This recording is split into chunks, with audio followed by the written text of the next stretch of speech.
welcome back. Jesus Christ, it's been a long time. The 5-5 show has been swamped up with this crazy Injustice game you kids may have heard of, but finally back on the air. Gonna break Injustice down. It'll be our first Injustice episode. We've got the regular host of characters and a special guest today. I will be, of course, joined by Vagrant. What's going on, guys? We got a damn good show planned for everybody today.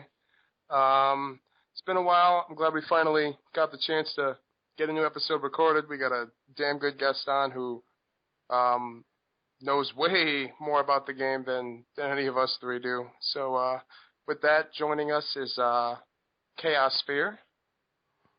What's up, dudes? I apologize as well for taking forever to get another episode out. I think ever since Injustice hit, I've pretty much been like MIA, so... Well, you've been moving, you had personal stuff, everyone forgives you. I swear they do. I did move, that was awesome. So I'm now like a half hour closer to Chicago. Now my drive's 3 hours instead of 3.5. Baby steps, brother, baby steps. Yeah, dude. I figured by 2017 or 18, I'll be, up there. All right. I mean, I got a couch you can sleep on, but all bromances aside, the special guest today joining us is none only than GGA 16-bit. What's going on, my brother? Thanks for coming on. How's it going? Thanks for having me. It's pretty cool to do this. I would hope you'd think it's pretty cool. I mean, the 5-5 show is kind of a big deal. It's definitely, I'm starstruck, to be honest. I've never been on a podcast with this much star power. I don't know if you know this, but we recently had Major Winner Waffles on. I mean, you are in good company here. That's true. I mean, I've done podcasts with Slips, Justin Wong, Rio, so doing a podcast with guys that know Tommy Waffles is indeed an exciting moment for me. Oh, man. Well, I'm going to just kind of open forum it to start it out and let 16-bit drop his knowledge on us. So, obviously, a lot of the people that are going to listen to this show are, coming to it from the MK background. So, just take a couple minutes here, if you wouldn't mind, man, and just let us know in your head, what is Injustice? Break this game down for us. Oh, my God. Could you be more broad? Yeah, I know. Yeah, what? Injustice. I don't mean like going to, all the little ticky-tack shit, but, just as a game comparatively to other fighters and stuff. I would say Injustice is, if I was to compare it to another fighting game, I would say it is the love child of Street Fighter 4 and Mortal Kombat 9. If that makes sense. Pretty good analysis.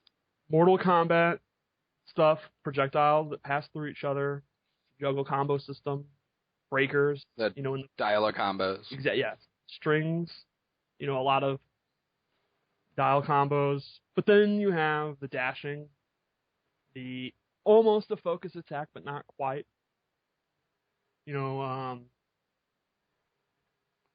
throw breaking is different. God, I don't even know. It's so different. The way anti-air works is totally different. What you get off a jump in on block is totally different. The interactables. Interactables is completely obviously original. Yeah, I forgot about that. That's the most interesting part of the game, probably, and that's unlike any. I'm having a hard time with interactables. I don't know. There's something I don't understand. All right. Well, I always feel like there should be a way to, get out, but sometimes there's not, and it's just like, damn. Since that seems to be the talking point here, and everyone's going to jump in on it for those that are, super new to the game, just getting it, just checking it out. Basically, interactables are literally things on the stage that your character can interact with. They can throw them at people. They can, jump off them, things like that. And they're stage specific, not necessarily character specific, although I guess that's not necessarily true either because certain characters do different things with them. But in my head, I can't recall a game that's had something like this before in the fighter genre, but I might just be, blanking out on something if one of you guys can correct me there. I mean, you kind of had it with, Mortal Kombat Deception and with Armageddon. You could you could get ring outs, and you know, Soul Calibur kind of has that feel too. But a 2D fighting game like this, I've never seen with not like interactables that you can really develop like in-depth game plans with and set up like intricate traps with. This is pretty unique to 2D fighting games. Yeah, I can't think of. I've played a lot of fighting games, and I can't think of anything like this. You know, you brought up MK Deception, and that did have like you had the weapons that you could pick up. Like remember on the tower stage, like you could pick up Raiden's hammer or whatever. But yeah. Or in MK4, you could pick up a severed head and throw it at someone. But this is way more developed than that was. Oh yeah. Remember those severed heads were like the size of like 4 heads? What was up with that? Yeah. Why would someone have giant heads laying on the ground? I have no. And then there was only like one other stage that had them, and it was the Boulders and Goro's Lair. Those were like the only 2 stages, and then everything else there was nothing laying on the ground. Yeah, I don't know what was going on with that game. MK4 is an interesting game. Yeah, it had good intentions. I just think those intentions, I don't know, maybe didn't resonate with the competitive fighting games. I like the voice clips though. Remember when Jax does the dash punch? Yeah. Oh, my leg. Oh my god, dude! So are we gonna officially schedule up a follow-up show for this, where we just do an MK4 show? I can recite most of the endings by heart. Oh wait, what was the Jax topside shooter RPG game? We should do a show on that. Special Forces. Special Forces. Yeah. You guys. Dude, Dizzy versus the Elevator in Special Forces is a 10-0 matchup. Yeah. In favor of the Elevator, of course. Yes. Sometimes interactables are unescapable. Like the power characters have OTGs. They can knock you down and throw it on the ground. You can't I hate that. Yeah, I can kind of get the same thing. Like you can plant dynamite. Yeah. On certain interactables and blow them up after a knockdown, and it's inescapable. They can really lead to some very, very, very powerful traps for some very, very big damage. That was one of the things I was surprised about, is if you're going to make them unblockable, I mean, that's cool, but they do a lot of damage. Like, I mean, an interactable, if it hits, is pretty much half a B&B. Well, that's what they were going for. I know they didn't always do that much damage, and you know they wanted them to be powerful. They wanted it not to be a gimmick. They wanted it to really, really matter. So they made them do a shit ton of damage. I don't even think we've scratched the surface of how cheap they can be either. That's what's scary. Yeah, No. That's how I feel too. I feel like I feel like there's something I'm completely missing, and it's just gonna blow everybody up. I don't know how I feel yet. But I mean, I kind of got a taste for that with on Strikers Island, I think it is, in the cell block area with Deathstroke. To the left, there's a turret, and there's like an additional gun in the left corner. That if you're Deathstroke and you just camp out there, man, it's really, really, really, really tough for people to get in on you, man. They can be very powerful. I like it. I think they make me. I don't want anything banned that makes me laugh while I'm playing. Like whether I'm on the receiving end, like I'll get so mad. The other day I was playing. You Dizzy. never. Yeah, I don't know. The other day I was playing Dizzy at home, and you know Killer Frost can't. She doesn't have bombs and she can't throw anything. And he's Aquaman, so he's a power character. And I would estimate I lost probably 40% every game to throwing these stupid fucking TVs. Before Shit with those fucking masks on that Joker stage. Those every fucking knockdown he hit me with those fucking masks, man. But before you guys salt out on Aquaman hitting you in the face with random statues, 16-bit, would you be nice enough for everyone out there that may not know to give the breakdown of the different character, categories and how that affects their interactable usage? Sure, there's 3 types of characters. You have power characters, and they throw shit, and they slam shit. Like if there's an object in the air, they grab it and throw it down. The TV, the lamps, the giant mat. Well, a lot of people, right? And they throw cars. They basically throw shit. They throw shit. They're everything you ever wanted to be. Like yeah. And then you have gadget characters who plant bombs. or vault off stuff. Like, instead of throwing a car, they can either, and you can choose, like, let's say you have a car, you can, if you just hit interact, you vault off of it, but if you hold down and hit interact, you'll place a bomb and then vault off of it. And then there's acrobatic characters who can just, they can't physically, they don't throw it and they don't use bombs. They'll only vault off for the most part. There's some that's universal. The spiked ball in Fortress, everybody just throws it. Or the machine gun in Metropolis, everyone can use that machine gun. Yeah. So you kind of have to go interactable through interactable to figure out which applies to which and which is universal. It's kind of interesting. And it like I'm thinking with Killer Frost, since acrobatic is definitely the weakest in the game. Like, instead of planting a bomb off a team, they do a dive kick, which is kind of lame compared to throwing shit or blowing shit up. Yeah. Right. So I think it benefits her to be in a stage where you don't have objects like that, because it's far better to have that OTG throw it than to, vault off of it with a dive kick. So, I prefer to play on, like, the Batcave or Fortress. So that actually, in your opinion, then, is going to lead to a lot deeper matchup analysis, where not only do you need to go blow for blow, string for string, special for special with characters to see who can do what, but you also will need to take into account what characters can do based on the interactables on a given map. I think it's for sure. If you look at Wednesday Night Fights, Tyrant and Godspeed, probably SoCal's two best players, are constantly picking Metropolis Rooftop. And they make no secret about it. They're like, yeah, those flying drones are cheap. Come at me. So as long as they can shoot, or Eris, who has, everyone knows by now, Ferris Aircraft, a.k.a. Eris Aircraft. Like, he picks Deathstroke, and he's learned how to abuse that stupid missile. Yep. Right. So those guys in SoCal have already figured that out. Just a couple of weeks in, they figured that out. And I think that's pretty awesome. No, it is. It definitely is, man. So, do you think, like you were just saying, not only like whenever we have to evaluate matchups, not only do we have to evaluate all the moves, and now we have to evaluate the stages and interactable. Do you think we'll ever reach a point to where, how like in MK9, not every character was completely fleshed out, but we all had a really good idea of almost everything about the game. I don't know if I'm making a bold statement there, but I feel like there's so much in this game, and everything is going to be case by case, like just very specifically and very narrowed down. It's going to take a while to learn everything about this game, I think. Yeah, definitely. I've been really impressed by the community. I worked on the game for basically a year.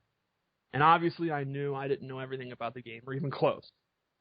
But the rate at which people have figured out, like, I have heavily followed the Killer Frost and Catwoman forums, like, every day I look at, see what people are doing, and I've been super impressed at how those communities have figured shit out that I didn't think of, and made me think, damn, that's fucking clever. Why didn't I think of that?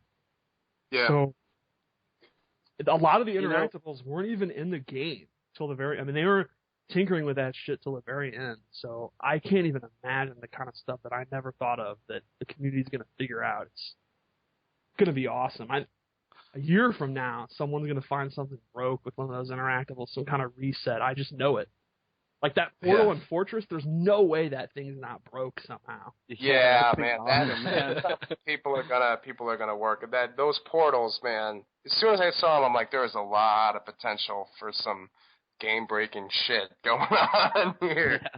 Yeah. Before we go any further, let's get down to the business that we did on the first episode of the 5-5 show. And I didn't think about this until right now, but everyone knew what we were all about in MK, but not everyone knows what we're all about in Injustice from a character standpoint. I play Wonder Woman in this game. She flies around like an asshole and has great space control in the air, which is awesome.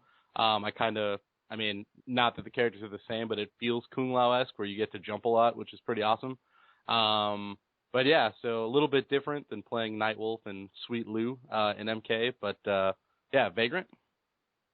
Yeah, I play actually a pretty controversial character in Deathstroke. I shoot a lot at people, and but I think probably one of the things that I think the community is now starting to realize and prepare for is his up-close game is extremely solid as well. Frame traps and mix-ups and all that stuff. He's just a really, really well-rounded character, man, and it's extremely frustrating trying to get around his zoning, and then when you finally do, you're pretty much playing his game because he has kind of the momentum to strike at you.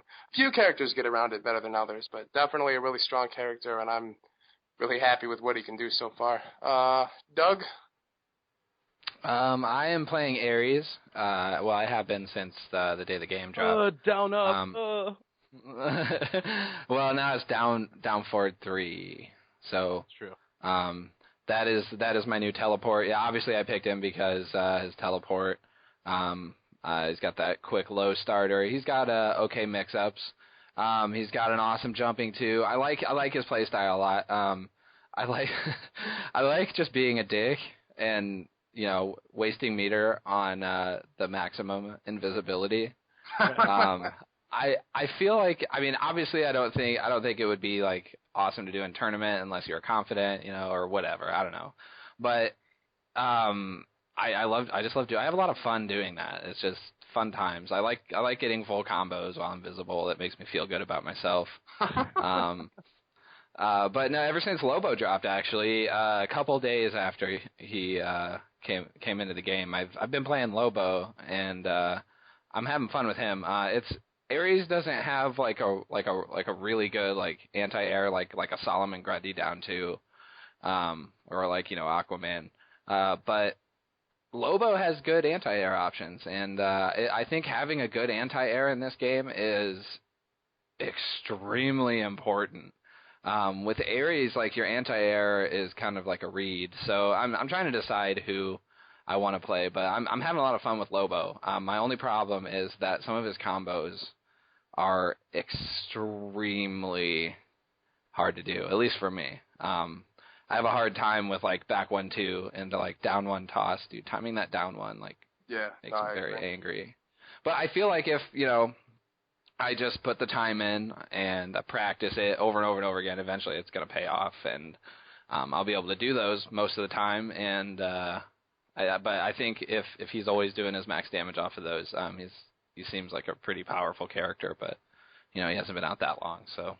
Yeah, we'll see as he gets broken down. But let's be serious here. The three of us are small potatoes and not worth playing. Everyone wants to know, GGA 16-bit, what characters do you main and or alt in this game? Well, unlike MK9, where I just played one character from the start, I'm maining, I guess you could say, 2 characters. I play Catwoman and Killer Frost about equally right now. And when Batgirl comes out, I'm going to play her seriously, too. And I'm probably, I'm really looking forward to Batgirl. Unlike most people, I was super hyped when I found out she was in the game. I was like, Babs, yeah, that's tight. Batgirl? Oh, so was I, man. I didn't understand all the hate for her, because, man, they're not going to make her a Batman clone. There's no way they would do that.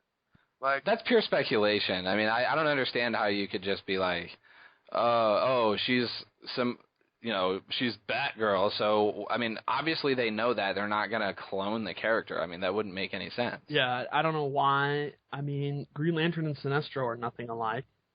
Right. Exactly. Right. When was the last time they did that? Like 15 years ago in MK Trilogy? Right.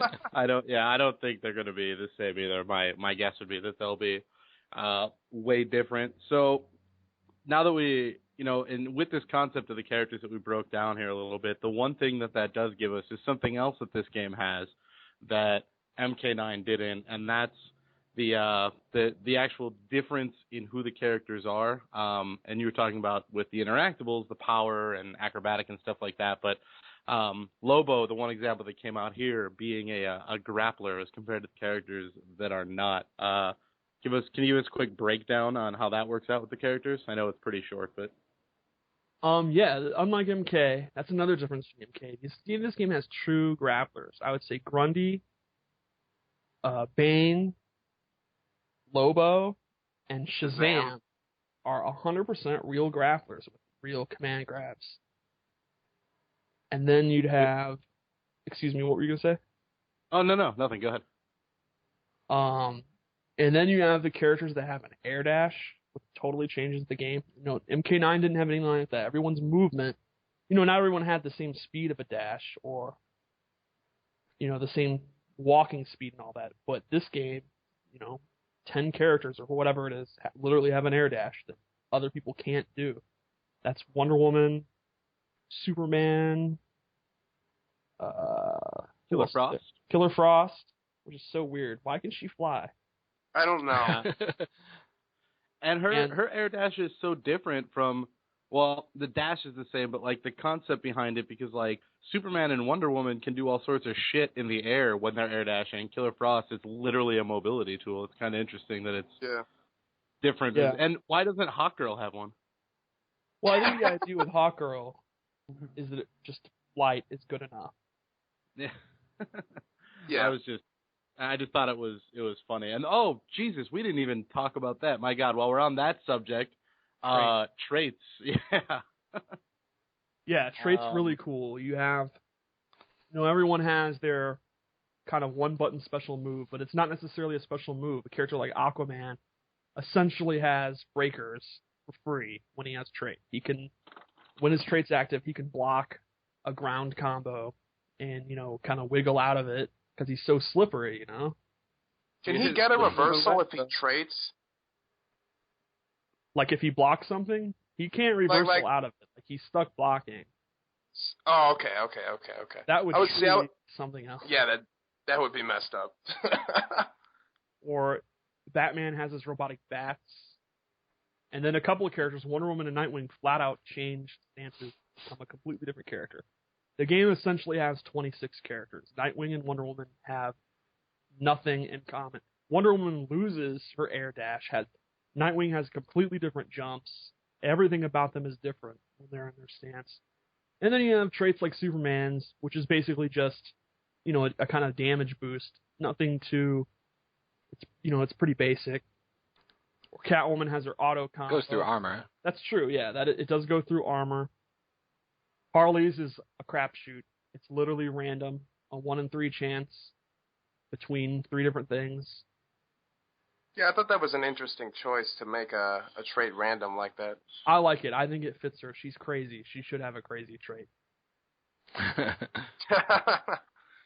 mean, what would you say the best traits in the game are so far? All right, I'm looking at the selected screen now. I would say Aquaman's in some matchups is the best trait in the game. Agreed. Okay. Aquaman's is interesting. I'm not saying it's the best in the game overall, because there's some matchups where it's not that useful. And then there's some where it's absolutely devastating. So overall, I'd say it's a top 5 trait. Batman's could maybe be the best. Batman's game, that's what makes Batman good. Batman gets in for free. Batman punishes things that people can't punish. It is the key to Batman.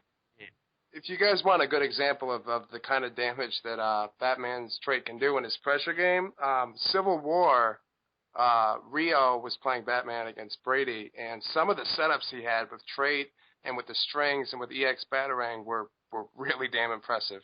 Right, he gets MK9 style continuous pressure because of EX Batarang and trait. It's really interesting.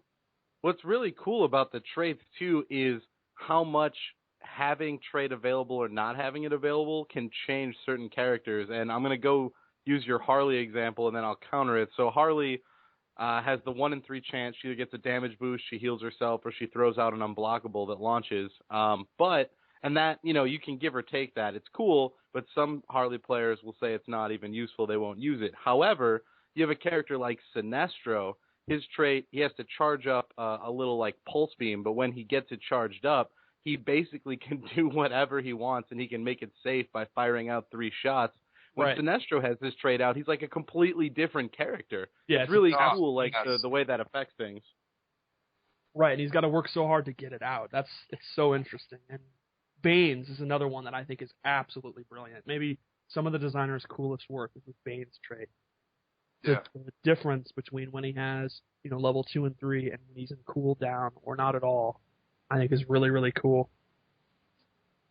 Yeah, it's amazing what it can do for certain characters. And to continue that answer the question from Doug, I would toss Doomsday's trait in the ring for best trait in the game. Yeah. Where he Absolutely. just gets 10 hits of armor. Yeah, that's Which is gotta be actually one of the best. Which is something interesting about this game, and it's a universal thing, so this isn't character specific or anything, but every character in the game has universal launchers that can be armored with the forward 3 and their back 3 in this game, and they can all have armor on it. So there is a lot of armor in this game, and I guess I'm just curious, and I don't know about other people out there, but were those moves always armored during the creative process, or was that something that got added on later? Just because there's a lot of conversation about armor in MK9, so I thought it was not saying it was good or bad, but I thought it was a curious decision to literally give everyone in the game multiple universal armor moves. Yeah, that was always the plan. Paulo always intended for that. But what he did different from MK, and I think a lot of people still aren't thinking about this when they're talking strats, is that the armor is not instant. It takes about 5 frames. When you do back 3 meter burn, even if you do it immediately, like literally back 3 meter burn button together, takes about I think it's about 5 frames for that armor to become active. So, you still see people say like, "Oh, Killer Frost does her slide and she can just forward 3 meter burn and there's nothing you can do about it." Well, no, she's -4 after the block slide. It takes 5 frames, so you can down 1 special her before she can get that out. Now, I'm not saying that's not really good, but it is different than, Sonya's armor and MK9 and some of that stuff. Yeah. Right? But yeah, that was always the plan. Forward 3 and back 3s. As far as when I got on the project and would talk to Paulo about it, I think it was always going to be that way. I like it. I like that decision. I do think if you're going to have armor in the game, you should give everyone useful armor, at least, and it's a legitimate defensive and offensive option, depending on, how much advantage each character gets off of their forward 3 or back 3. But I definitely like that everyone has armor in this game, and that it isn't instant. It's not just a get out of jail free card. Yeah, every character... Go ahead. No, go ahead, Doug. Go ahead. Okay. Does every character get, like, a bunch of advantage off of their forward 3s? No. Almost everybody does. But Almost everybody. Catwoman does not. Killer Frost does not. How bullshit is that? My girls, man. They need buffs. Harley gets it, but it's really slight. Like, a lot of people... Like, isn't Ares, like, plus 15 or something crazy? Yeah. It's like 21 or something. A lot of them are huge. Harley's, like, 1 in 3. Yeah. I think the idea, it seems to be based on how good the 4-3 is. Like, if you look at Killer Frost, it's 19 frames, unseeable, launches into resets, very probably the second best, if not the best 4-3 in the game. So it's -5 on block. She doesn't get, imagine if she got. Oh, man. That'd be awesome. Yeah. That'd be ridiculous. Green Lanterns is really, really You could just forward 3 over and over again. Green Lanterns is only +3, and it's like Killer Frost. It's extremely good, whereas some of the slower ones are the ones that are like +20. Right. I think it's cool. Deathstroke kind of struck gold with this because, his forward 3 is obviously really fast. It goes under a lot of low pokes, and he's still +10 after a block forward 3 and a back 3. So yeah, in my opinion, I think Deathstroke is in the top 5, if not top 3, forward 3s in the game. Yeah, I agree. Yeah, his forward 3 is really good. Yeah.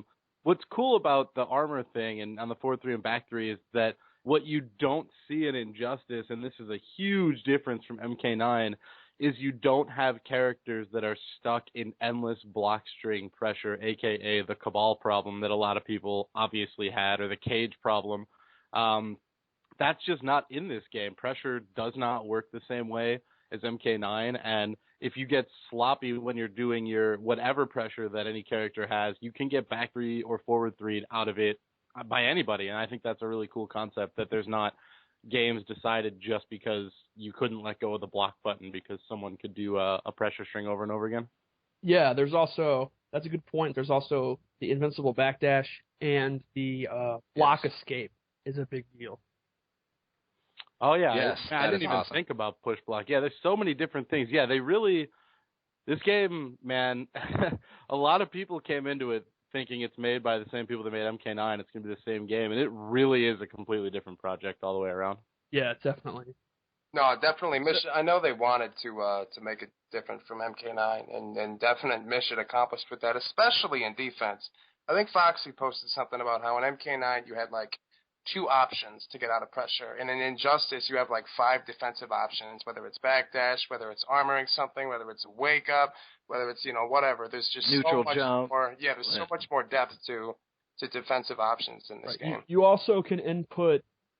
You can do inputs while you're blocking a string, which you can't do in MK9. Like in MK9, you have to commit to block. If Cage is doing 4-3-3, you must block it. You cannot be mashing while you're inputting that string. And in this game, if Cage was transported into this game, which I think would be hilarious, you'd be blocking 4-3 while you're mashing down 1 at the same time. And you'd have back 3 meter burn. And you'd be able to backdash. What is Cage going to do if you backdash out of his pressure shadow kick? I don't give a fuck. and you have block escape. Yeah. So in this game, compared to where pressure was the god of MK9. Oh, and something else we didn't mention about these forward threes. Not only are they all armored, everyone's forward 3 is an overhead in this game. Yes. So I can't think of a single character that doesn't have a 50-50 mix-up of some shape or form. Now, obviously, some are better than others, but no, he's got lows and strings somewhere, right? Well, he's got his I don't think so. It's not the world's greatest. He's just as sweet. Okay, and he has the X. Let's be serious here. Let's not forget about Meter Burn Lightning Man. Yeah, Meter Burn Lightning. Yeah, is crazy, and dude, I've eaten so much Meter Burn Lightning from Han. Jesus Christ, man! It's seriously like seeing it, and remember in the block it all low. And isn't Meter Burn Lightning unblockable? No, it's not unblockable. It's 2 low hits. No big deal. It only pushes you 3/4 screen. It's fine. Oh yeah, never mind. It was training mode was throwing me off because if you get hit by the first, second hit, reads unblockable.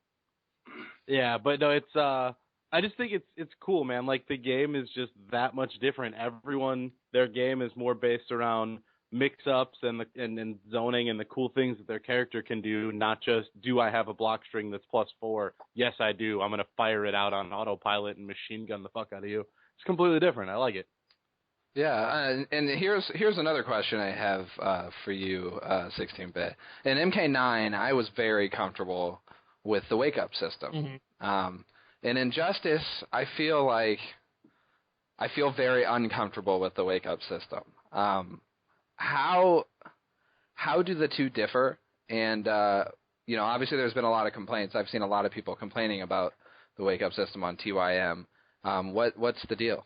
Well, the window until you can input your wake-up attack is much, much tighter. That's intentional.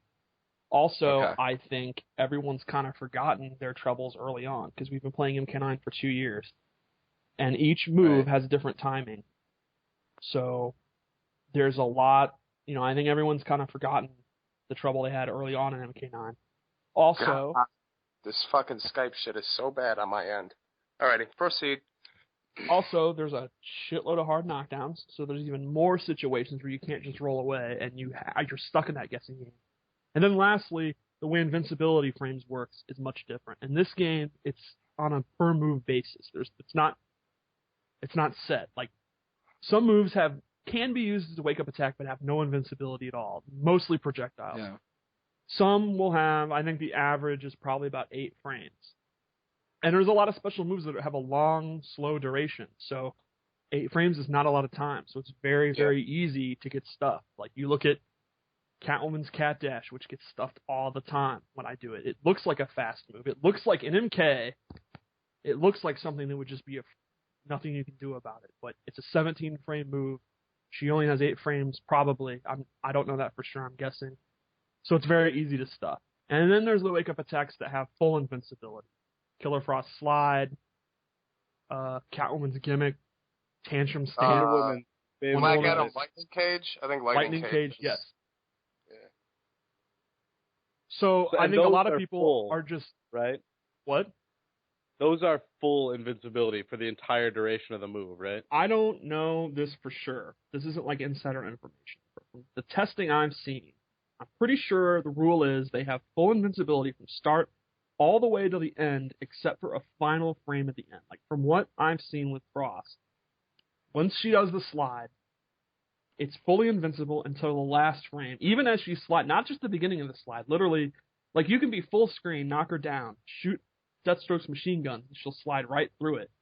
But the very last frame, you can trade with it. I think that's it. So if that move is, I'm just saying 25 frames of duration, that's my example. It appears to have like 24 frames of invincibility.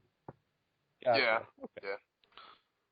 Yeah. That's crazy. So basically the gist is there's a lot more skill required in this game for the wake up attacks. Yeah, and I definitely sympathize with that. I remember wake up attack is something that Paulo tinkered with on and off throughout the project, and I remember when it kind of finalized the way he wanted it. I mean, you guys have all played me. I can't even lose one game without raging. I'm like, what's the point of wake up attacks if they're not gonna work? What the fuck? Where's Paulo? This is ridiculous. Like, you know, I had the same problem everyone else did. It's really tough. There's definitely rage-induced moments where you're, I inputted the wake up. Where was it? You're gonna explain this to me? And especially, man, I'm not trying to trash online. I think it's an improvement from MK9, but especially online, man. Jesus Christ, I've lost matches simply because sword spin didn't come out any of the times I got knocked down. It's the window's weird for it. At this point in the game, and I admit that it is probably me. I'm not bagging the game. This is me saying I'm being bad. But at this point, the game's been out, about a month on the dot, right? Actually, 1 month anniversary tomorrow or something. Anyways, at this point in the game, on knockdown, I have lost more life over the course of this month from trying to wake up and not having it come out than I have from doing unsafe wake ups and getting punished. Whereas at MK9, it was just because I did an unsafe move that got punished on block because it got red. At this point, I've definitely lost more health trying to wake up and having it not come out. And yeah, you're right, it's frustrating, but I know it's just me being bad. You'll get better at it. Everybody, I mean, you'll definitely get better at it. You'll get used to the knockdown. A lot of the knockdowns wait longer than you really think you should wait.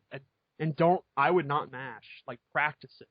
And by the way, let's plug training mode. You have no. Oh, dude, training mode is. Oh man. Yeah. Yes, training mode is awesome. That's so cool for me because I can't get up to Chicago and practice with you guys like I would like to. So with MK9, like the only opportunity for practice really outside of just doing combos was against other people. In this game, I can practice against almost everything. My only small minor complaint is that when you're recording as the other character, you can't make your character block. That's my only gripe because I would like to practice against certain frame traps and specific setups that require me blocking the first part of it. But outside of that, I mean, it's awesome. I agree. I would love that too. That's definitely something I didn't think of till like it was way too late. I don't think anyone thought of that till it was too late. So blow it up, beg for it. And maybe in the next game we'll get it, because they definitely listen. Dude, I gotta tell you, training mode improvements are huge. And as just a perfect example, today, before we did the show, I was in training mode, and I'm sure we'll talk about this at some point, but I set Superman to forward 2-3 frost breath all over the place because we've all been there. Because that's a really good string, and Superman traps a lot of people with it. It's one of the only, in my opinion, MK9-esque pressure traps in the game. It's reminiscent of it, but I found out today through practice in training mode, because it's so fucking beast in this game, that as Wonder Woman, if I use her parry on the first hit, I can full combo him before the 3 comes out. So Superman exposed, Wonder Woman blows him up. But the real point is I was just super fucking excited that, like, because in MK9 I never could have done that, you know, and I would have had to find a Superman. Then I would have had to make the Superman do that shit with me for fucking 6 hours. In this game, I just set it to record. It took 20 minutes, and now I've got an answer to it. And you can do that every day with a different character. It's so fucking cool. Yeah, I think the level of play is going to be much better than it was in MK9 because of this, for sure. It's huge. Yeah, the same. It's great for exploring matchups even, man. I mean, Jeremiah and I played, I think, like week 1. And so then after that, I just went to training mode, and then all the stuff that was hitting me, whether it was, Supernova, whether it was Earthshake, you can practice blocking it. You can practice punishments for like every single thing you need to in a matchup. All of the tools there for you to learn whatever you need to learn with your character are there. There are no more excuses about how, well, blah, blah, blah, I can't practice against it. There's no good blah, blah, blah in my area. You literally can set them to record whatever you need to, whatever frame traps you can practice, all of your options. It's huge. It's huge for the community, especially the competitive scene, man. I think that we're going to see people leveling up a lot quicker because of how awesome this training mode is. So hats off to NRS for that. Yeah, I think... Can we talk about Earthshake for a second? That fucking move. I don't understand. Can I just make one point? Just kind of a suggestion about training mode? Yeah. One of my favorite things to do, it's really fun in my opinion, is I'll go to the selection screen. I'll either decide if I want to be Catwoman or Frost, and then I pick a random character. Literally just, not random select, but I'll be like, Batman. Just pick one of the characters. And I will make it my goal to figure something out about that matchup that I didn't know ahead of time.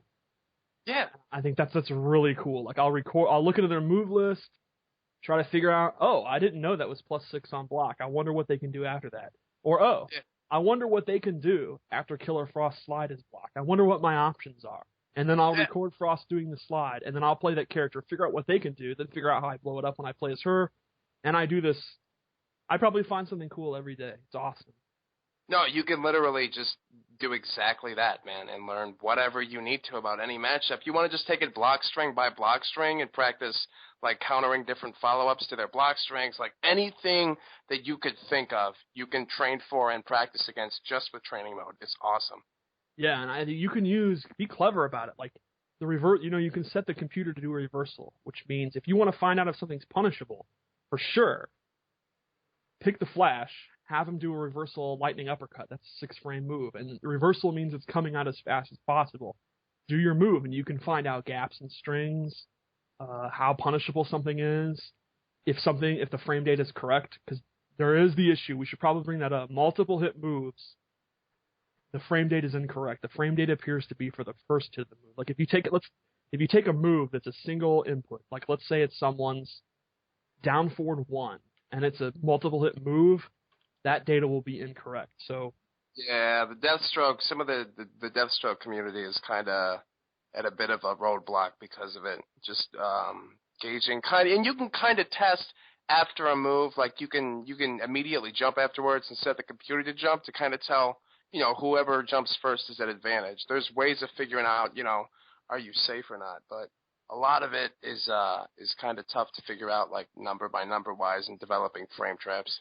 Yeah, I mean, the Killer Frost community, I think Jared did it. If not, he's getting props, even though he didn't do it. But he had a post up having all the strings in the game that she can parry in between. Week 1. Now imagine if it was MK9. 2 years from now, someone will be going, "Hey guys, it turns out you can parry Green Lantern's back 1-3." 2 years into the game. Yeah. And he had that thread up week 1. That's fucking awesome. Yeah, I remember how long it took to find out that, frame gaps. Right, you in spent, MK. I don't even want to know how many hours you spent on those graphs. Yeah. Dude, I was all about it. I remember when I first, came up with the idea, I was like, oh my god, this is awesome. So, yeah, I mean, I just thought it was invaluable, at least for me. The reason I made them was because of my 1-frame startup teleport. I wanted to know everywhere I could do it, so that got me going on that. That took forever. But I didn't even finish all the characters. I got halfway done. You know what else is really good about the reversal? And it goes in that thread right there, in the same vein as what you're talking about. And this is actually something you might want to talk about a little bit too, Bit. Unlike MK9, a blocked jump-in attack is not a free block string in this game. And you can easily tell this on your character by just setting the opponent to reversal attack. And even if you have enough advantage after the block to do your starter, like you'll hit them, the computer won't auto block afterwards. They will still attempt to hit you out of it because the training mode knows there's a gap there. So anytime training mode sees a gap, it tries to do a move. And I think that's going to be absolutely crucial for every player in this game to know which of their jump attacks leading into which string have gaps and which ones don't, because it's not free like MK9 where you were plus 5 million anytime a jump and punch got blocked. Yeah. Right. Especially off like high light attacks and all that, you can really blow that shit up. A lot of characters, you got to look for your fastest mid, and that's what you're going to use. Or go into down one special to blow them up. Condition them not to be mashing. Then you can do your 50-50s. Like, for example, with Catwoman, off a jump in, first off, you just can't link a forward 3, and her back 2 is too slow. So I'll use jump in 3-3, which is a really fast mid. So if they're trying to mash, they get blown up. And if it's blocked, she's +1 anyway. So it's like, all right, I get a frame trap if it's blocked. I'm conditioning them not to mash. Then I start going into her 50-50. Whereas in MK, it'd just be straight up jump back 1 versus back 2 all day. What are you going to do about it? That's a good point. That's a big, big difference. Yeah, I learned that the hard way, unfortunately. The first week of the game, my buddy who plays Harley, on all of my jump-ins, would just down one tantrum me when he blocked it. And I was like, dude, you blocked a jump-in punch. Why the fuck are you full comboing me? This is bullshit. I don't understand. And then I went into training mode, put that shit on reverse, and I found out it was Raven at the time, but I found out that some of her shit just didn't have the advantage to get a free string unless you did a fast move. And I think that's cool, quite frankly. I think that's pretty awesome. Jumping punches were so powerful in MK9. So, yeah, man, to wrap that up, dude, training mode, godlike. Well done. Seriously. Training mode is godlike. I think we all agree. Yes. Oh, yeah. Quite frankly, there's not going to be a whole lot of direction here. I don't have just like an outline where it's like, okay, we covered line 5, we're going to go to line 6 now. So I don't have any formatted stuff here, but is there anything in particular, since we've got Bit on the show, just out of curiosity for Vagrant or Chaosphere, that either of you two are just burning up and just have to have the answer to while we have, the Swami of Injustice on? Well, I don't think we can go through the show without grazing on this. Let's talk character power. Let's talk, obviously in any fighting game, some characters are going to be more powerful than others, and it's prevalent in Injustice just like any other fighting game. Let's talk about some of the more high-powered, kind of top-tier characters and characters that have really stood out to you guys and you, Steve, as very, very strong, rounded characters. All right, let's see. Right off the bat, let's talk about Superman. I think I was watching Vindication last Saturday, I think, or Sunday. Yeah. Was there a single match on stream that didn't have Superman in it? Not that I saw. he is definitely the early Kung Lao of this game. I mean, it's obvious. 4-2-3 essentially shuts down footsies. Like, it's 4-2-3 is if Katana's 4-2-1 and Johnny Cage's 4-3 had a love child. It's the best of both worlds. I don't think I've ever seen a mid-hitting move that quick as a startup. Right. That reaches that far. I mean, forward 2, it reaches far quick. But Superman, you can forward 2-3 into his breath, and you leave him at +1. And then from there, you can backdash, and if you see them move pretty much at all, forward 2 will stuff it just because it goes so far and it's so quick on the startup. Yeah, and no matter what you try to counterpoke with, he's like out of range. I'm sure it just depends on what move you do, but I play Ares, and I have a hard time trying to poke him back or anything. It just whiffs because it's so much range on him. Yeah, that's really matchup dependent. That is where practice mode comes in, because there's some characters, like I know Ares has a really hard time. He can't backdash out of it. I don't think he can jump out of it. I know Deathstroke. I don't think Deathstroke can backdash out of it. No. But then you have characters. My characters can backdash out of it, or there's character-specific options. Catwoman can actually do her back 3 or forward 3 and go under forward 2, or she can go into her cat stance and go under forward 2. Killer Frost could parry. That is some godlike pressure. No, but he's Superman. Wow. Yeah, no, that's the thing, is if you're going to have any character be be so damn dominant, it might as well be Superman, the face of the DC franchise. Also got pretty good zoning. Oh yeah. Yeah. Oh, his zoning's pretty good. And the 80%, like 70+% combos in the corner. Insanely high damaging corner combos. Yeah, wow. Yeah. He's His super move is like 0 frames, like instant. Essentially 1 frame super move that can punish almost anything on block. Yeah. If any of your moves are negative anything, Superman is punishing it. Yeah. You know, I tested this, and this is training mode being awesome again, but Deathstroke's 1-2 string is -2 with pushback, and if you set Superman to reverse that with a super, he will hit, even though you're only -2 and you pushed him back. So yeah, it's like 1 frame. It's pretty good. It's pretty decent. It's that 1 frame full screen. Yeah. Yeah. It's beam or whatever, like that just blows you up. pretty good. I think describing it as pretty good that's accurate. Yeah, I thought that was pretty accurate. I dipped into my thesaurus for that one. What about one of your number 1 girls, Killer Frost? The word on the street is she might also be pretty good. I'm always accused of being a habitual down player, but on this one, I'm gonna have to admit Killer Frost could possibly be somewhere in the top 10, guys. She might be good.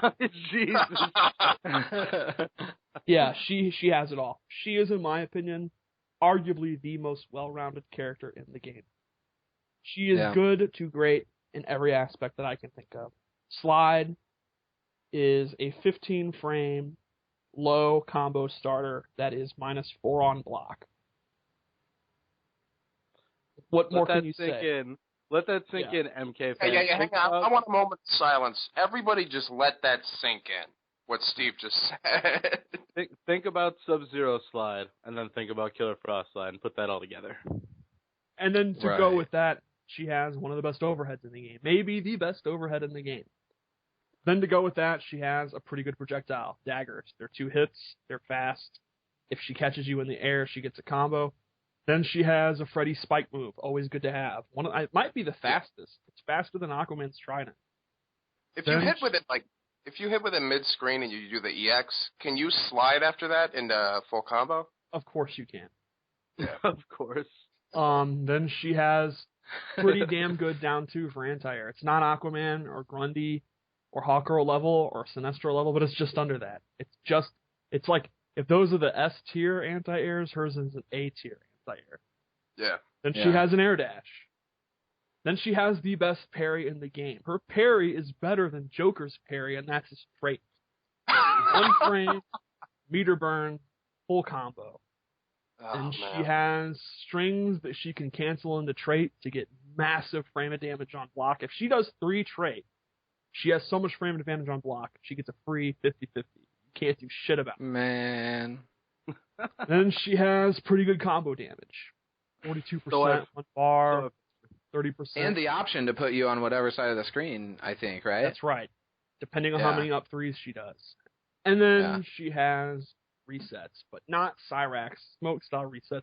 She has true original fighting game standing resets, like Cage's Nut Punch, where she ends the combo and then leaves you standing with enough frames to where she gets to do whatever she wants, basically. You don't get to do a wake up attack, and you have very limited escape options. In fact, she has some where where there's literally nothing you could do. She could, for example, she can end her combo in her EX command grab, let them thaw out, and then she has enough frames where you can't do shit. You can't do shit. You have to guess again. You've been comboed, and now you're going to guess again. And the low and the overhead are both safe. Hold that. So to put it in MK terms, I mean, you basically took Freddy's projectile. Well, wait, I'm not even done. I had one more talk. That's not enough. Sorry. One more talking point. She also has the best wake up attack in the game. That's true. Yep. Yeah. Now I'm done. That's her tool set. So she might quick question. She might be top 10. It's possible she's top 5 even. Maybe. We're talking about that. Some people here at GGA are talking about her being top 5. Go ahead, Doug. Can she, when you do the meter burn parry, can you delay the meter burn based off of if you can hit confirm No. and do a combo? No. Okay, so it just has to be input. You have to do it really, really fast. But Okay. the good thing is, if it doesn't hit, she doesn't waste the bar. Like it's kind of a piano. Like you do down back one, that's true. piano to meter. Yeah. Right. Yeah. So, I mean, the way that you just described her, in my head, I'm thinking Scorpion's Vortex, but safe. With Yes. Scorpion is so Claw right. and Sub-Zero slaps. I guess that's pretty good. And Cyber Sub-Zero's parry, and don't pick up EX cartwheel. Okay. And Johnny Cage's nut punch. Yeah. All right. I will entertain notes. And Scarlett's really weird voice. Oh, well, now bottom 5, for sure.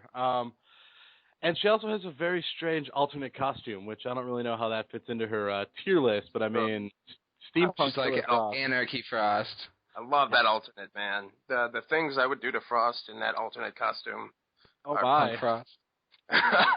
Let's be serious here, though. You're not doing shit, because she's a man-hating lesbian, and she would kill you. Touche. Is she really a lesbian? Yeah. Oh, okay. She's in love with her mentor, the original Killer Frost. Like, she's obsessed with her. And her and the other Killer Frost are all about getting revenge on men. I mean, haven't you seen Just Another Band of Punish? Shit like that. Oh, yeah. She's great. Oh, she's yeah. an absolute lunatic. She will freeze your dick off and then just kind of push you aside. And then shatter it so you can't even put it back on. Yeah, definitely. Story of my life. Yikes. Right. That's not good. You mentioned him earlier, and we talked about him a little, so we might as well add him in. I'm also hearing some rumors that the guy that lives under the sea with the Little Mermaid is a pretty decent character. Aquaman, he is unquestionably top 5. If Killer Frost is maybe top 10, Aquaman is unquestionably top 5.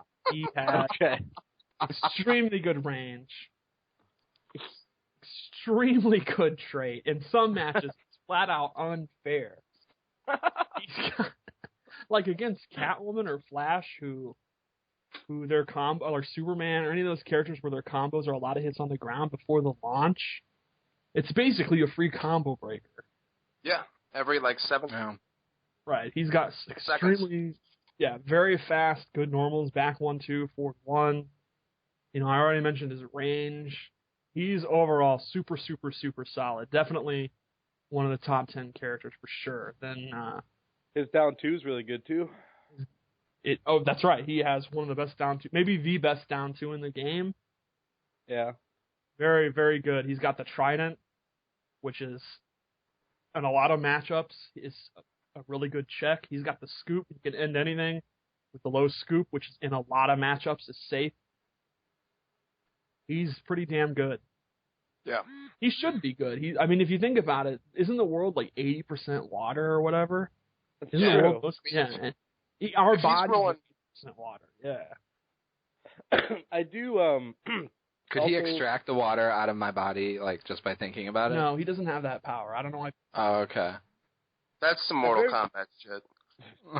I very much appreciate the fact that his super, he feeds you to a fucking shark, too. That That's is tight. That is cool. That is awesome. I'd have to say my favorite aspect of Aquaman in terms of fan service is that mission in Star Labs where he talks to the shark and actually has the 1970s Super Friends boop, boop, boop, boop, boop, boop, boop, sound effects. Oh, right, yeah. Right. Can we discuss the fact that he pirouettes in the air when he jumps, though? I don't understand what they were going for there. That's one thing that does not resonate with me. I don't get it. Well, he's a king, and kings are royalty, and they take, dance lessons, grace. They're all about manners. All right. And he's really big into being a king. Think of how much you face the might of Atlantis and all that shit. Oh, mighty Neptune. Oh, mighty Neptune. Yeah, all that shit. He's really into that shit. So, is it when he's slumming with the peasants that he throws on the alternate costume with the fishnet shirt and the leather pants on his way to the bondage club with Raven? I don't understand what's going on there. Flashpoint's an interesting timeline, man. They got to. Then he has a weird The goatee. Amish. Yeah, he's got that's Amish. Dude, you got the chin strap, bro. Yeah. Not sure I never read the Flashpoint comics. I don't know what the hell is going on with some of these characters. Deathstroke is a pirate. Aquaman looks weird as hell. Batman's Flashpoint costume, I don't know what to even think about. It's actually a different guy. That is his father, Thomas Wayne, in that timeline. Joe Chill killed Bruce instead of Thomas and Martha. So Thomas it's a Flashpoint is an entirely different timeline where a lot of weird shit happened. And it's what led up to New 52, that reboot. So like Aquaman is like the Atlanteans are at war with the Amazons. That's why Wonder Woman looks all that. She's got that warrior armor. A bunch of crazy shit happened. And Deathstroke Deathstroke looks like a pirate because he is a pirate. Like that's what he's doing in that timeline. Apparently when she puts her warrior armor on, she got a tit job too though, man. Those things are out of fucking control, dude. Yeah, I noticed that too. Yeah, I don't understand why, but I mean, she's nuts. Although you just mentioned him earlier, so one of the other poster children, let's cover him. He has won a tournament. Batman, also really good character. Yes? Batman is super good. You know, I said it before. It's all about the trait. And he has pretty good zoning, but it's the trait. The trait is essentially the ultimate tool to get in. When he has the bats out, you can't do shit. You block it, he gets in. You get hit, he gets a combo. He controls. He dictates the matchup. You're in a constant state of fear when he almost all of his strings are either safe or advantage on block. I mean, he has a lot of good strings. Can you explain how the bats work for those that don't know? Well, you activate it, and at first you have 3 bats, and once you activate it, he summons all 3. And then when you hit the button again, he shoots the 3 out. And on block, he gets a ton of advantage, and on hit, he gets so much advantage, he gets a free combo. Now, if you've been hit, he loses the bats, or when you summon them, you lose the bats. And then they have to recharge, and that's where it gets interesting, because as they recharge one by one, and then you can choose to summon them one by one. Like, let's say only one recharges, you can then summon it while the other 2 are charging. If you notice what Rio did that's so smart, is he used his trait management so that he essentially would have 1 or 2 out at all times, rather than waiting for the 3. And that is where Batman gets scary with his pressure. That's where it gets ridiculous, because he uses the bat, uses it to get in, or maybe he sit out of it, and then he's already got one of the other 2. The cooldown is done, so he can summon it again. So using this perpetual, if he does it right, he's got these perpetual bats. It's really, really smart stuff on his behalf. That's exactly how it should play out. He got it. I love the trait, actually, man. I mean, I know it's really, really good, but I think it's awesome, and I think there's so much offensive potential because of that trait. I think it's really cool. Right, and he also understood that the meter burn battering on block is a ton of advantage, like plus 30 or something like that, maybe more. So he was making really good use of that. It's kind of like the Cage's EX Fireball of this game. Yeah.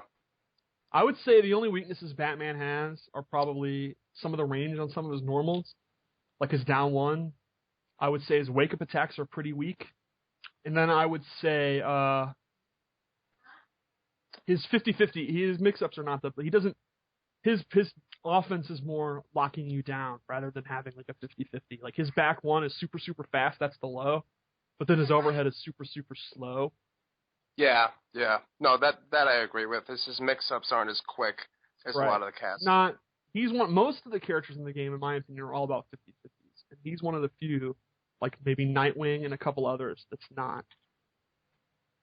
Yeah, pressure-based instead of 50-50 based one. There are just a couple, you're right. Trying to think of who else we would throw in this count. Oh, silly Doomsday. Doomsday, yeah. How could I forget about it?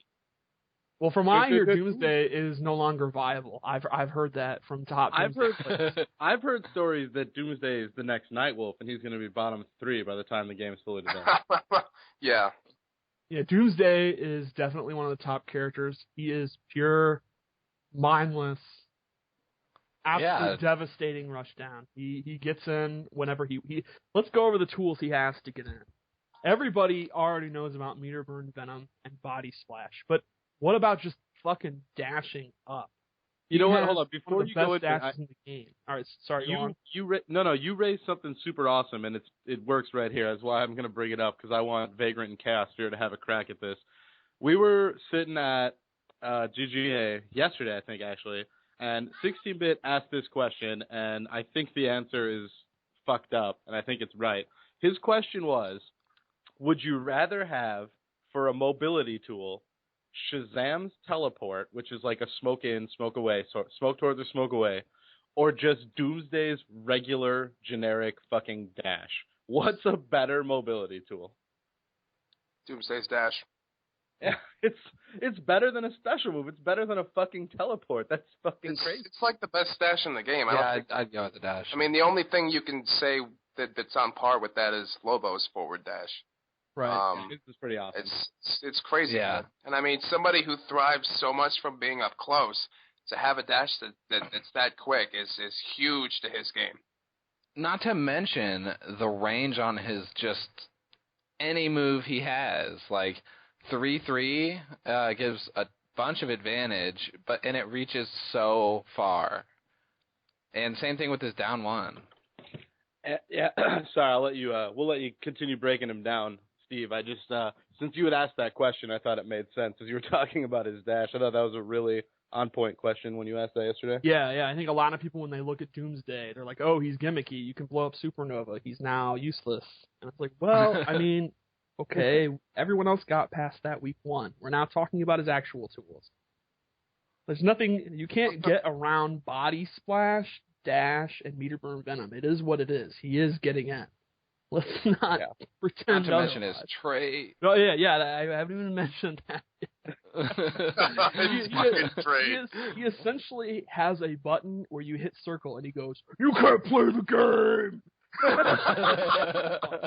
That's great. So, in actual concept, he either gets whatever happens first, 10 hits of armor or 5 seconds of armor whenever he activates his trait. Well, it's not necessarily hits of armor, right? It's just consistent, really short hit style. Right. It's not armor. It's right. I'm sorry. Yeah. It's very similar, but yeah.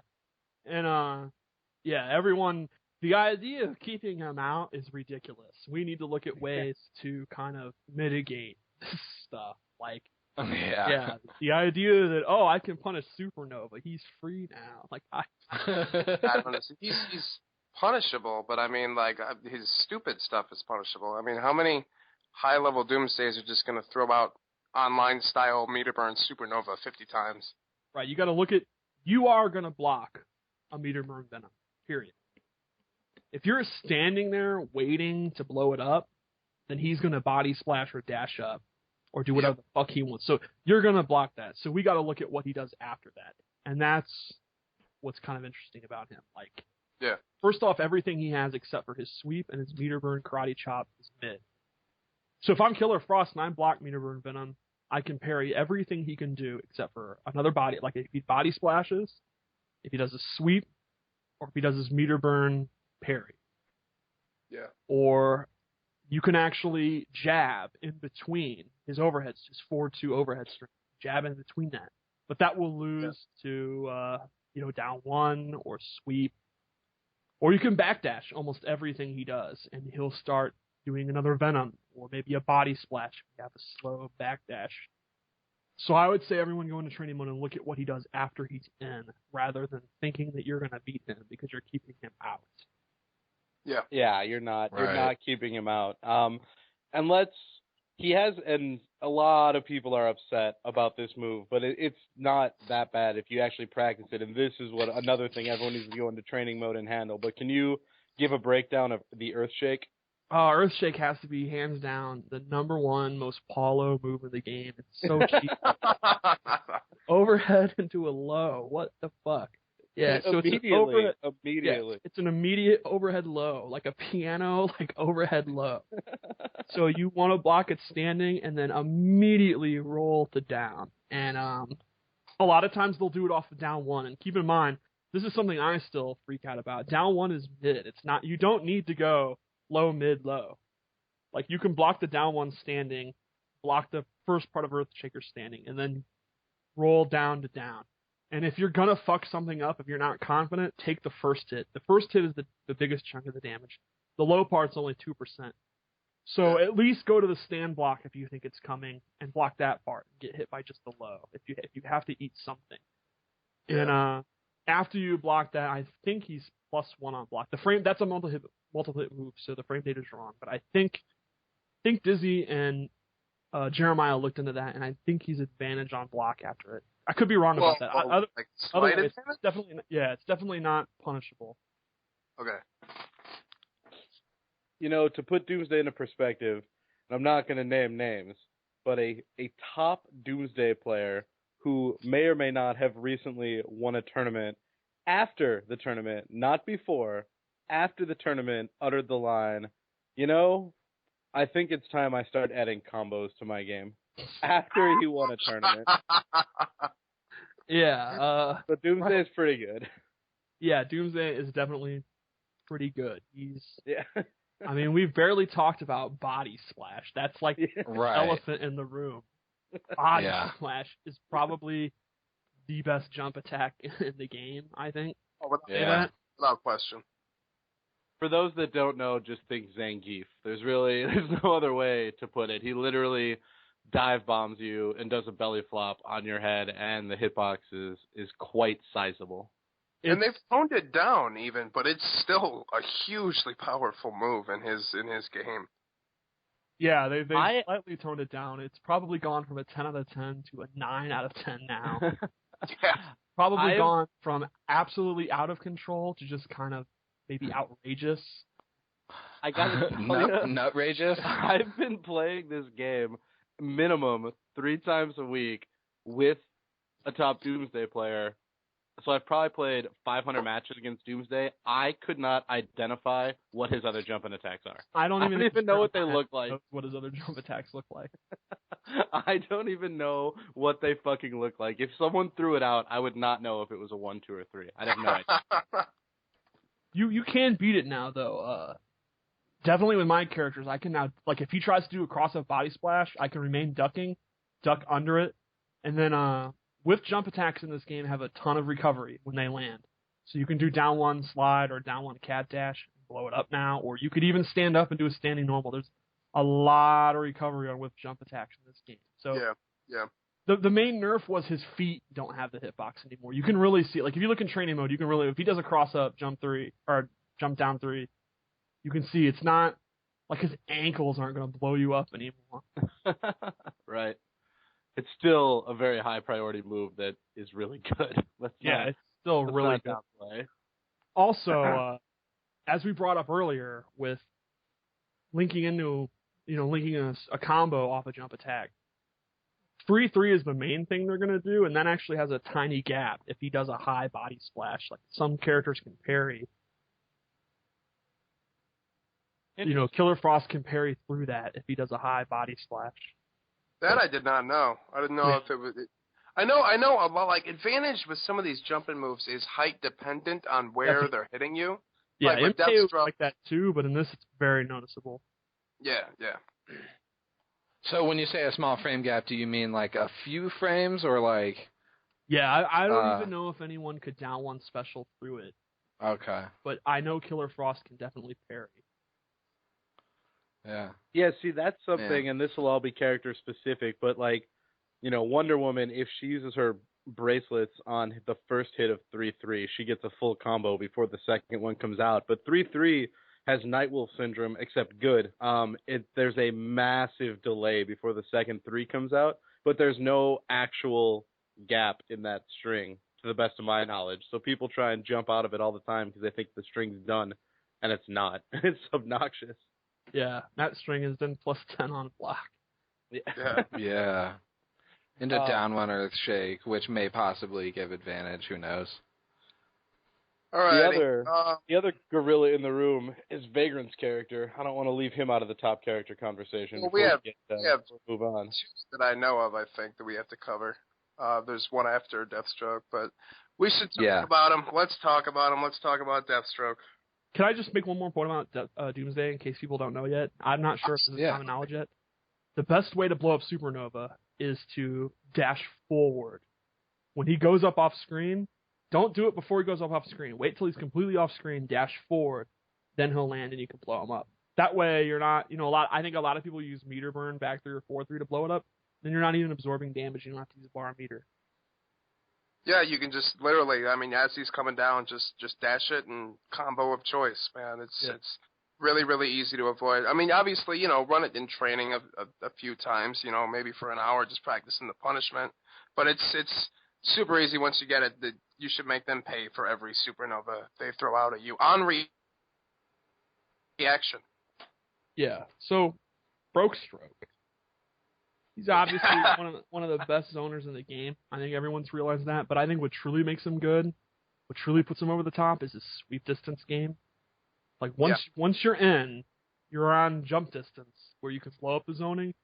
That's when he's really good because he's got his 4-3, which has hella range, can anti-air, and has enough advantage on block that he either gets a 50-50 attempt or you got to try to backdash out.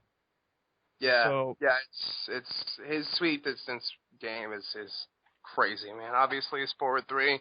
I mean, he's got the back 1, which is the low, that if you're advancing towards him, he can hit you with. Obviously, if you're walking towards him, you're not blocking. right. So, I mean, back 1 will hit most of the time. Back 2 is his overhead that has really good range. It's 12 frames. You know, his down 1 is 7 frames and hits low. Yeah, so I think there's 4 low down ones in the game, and he's got one of them. All the kick down ones, right? Right. And he's got a safe special to combo into. Down 1 sword spin. Yep. On hit, he gets decent damage. On block, it's safe. So he can you're kind of hovering around that jump distance. You want to blow up his zoning. You're afraid of his jump into his 4-3. So then he gets a dash up and throw, dash up down 1 spin, dash up 50. Yep. It's pretty fucking good. Yeah, I mean that's why Deathstroke has such a huge advantage is you're weaving in and out of these bullets and you're finally almost there, and guess who has the momentum? Deathstroke does. And mostly anything he's going to hit you with, he's going to be plus frames or it's going to be a 50-50 mix-up. So right when you think you found the light at the end of the tunnel, it's just beginning for Deathstroke. So you're saying the light at the end of the tunnel is actually a train? Yes. Oh, that's a perfect metaphor for Deathstroke. And, you know, we haven't even really touched on this yet, but with Deathstroke, we probably should have started with Batman. But either way, in this game, unlike MK, obviously there's no block button. It's back to block, so crossover jumping attacks are a really big deal in this game, even more so than in MK, in my opinion. Deathstroke's got a really good one with his jumping 3. That crosses over really well. That thing's super good. Yeah, Deathstroke has one of the fastest jumps in the game. Like he gets air like really fast. Like he can jump back and out of shit that a lot of people can't. And his jump 3 is basically a giant shield circling him that can cross up. That leads to like 30% on hit if you hit confirm it. Pretty damn good. And his jump 1 is like I think 5 frames. So even though he doesn't have the greatest anti-air in the world, his down 2 is kind of shitty. Preemptive jump 1 is his anti-air. Yeah, it's crazy good. Even jump 3, man. I mean, the range jump 3 has is insane. So he might also be top 10. It's worth discussing. Yeah, it might be worth discussing that he could be somewhere in the top 15, top 10 maybe range. No one likes the down player. I think he's a lock at kind of the bottom end of that. Nah, not really the bottom end. He's top 5. He's guaranteed top 5 in my opinion. I'm not going to downplay.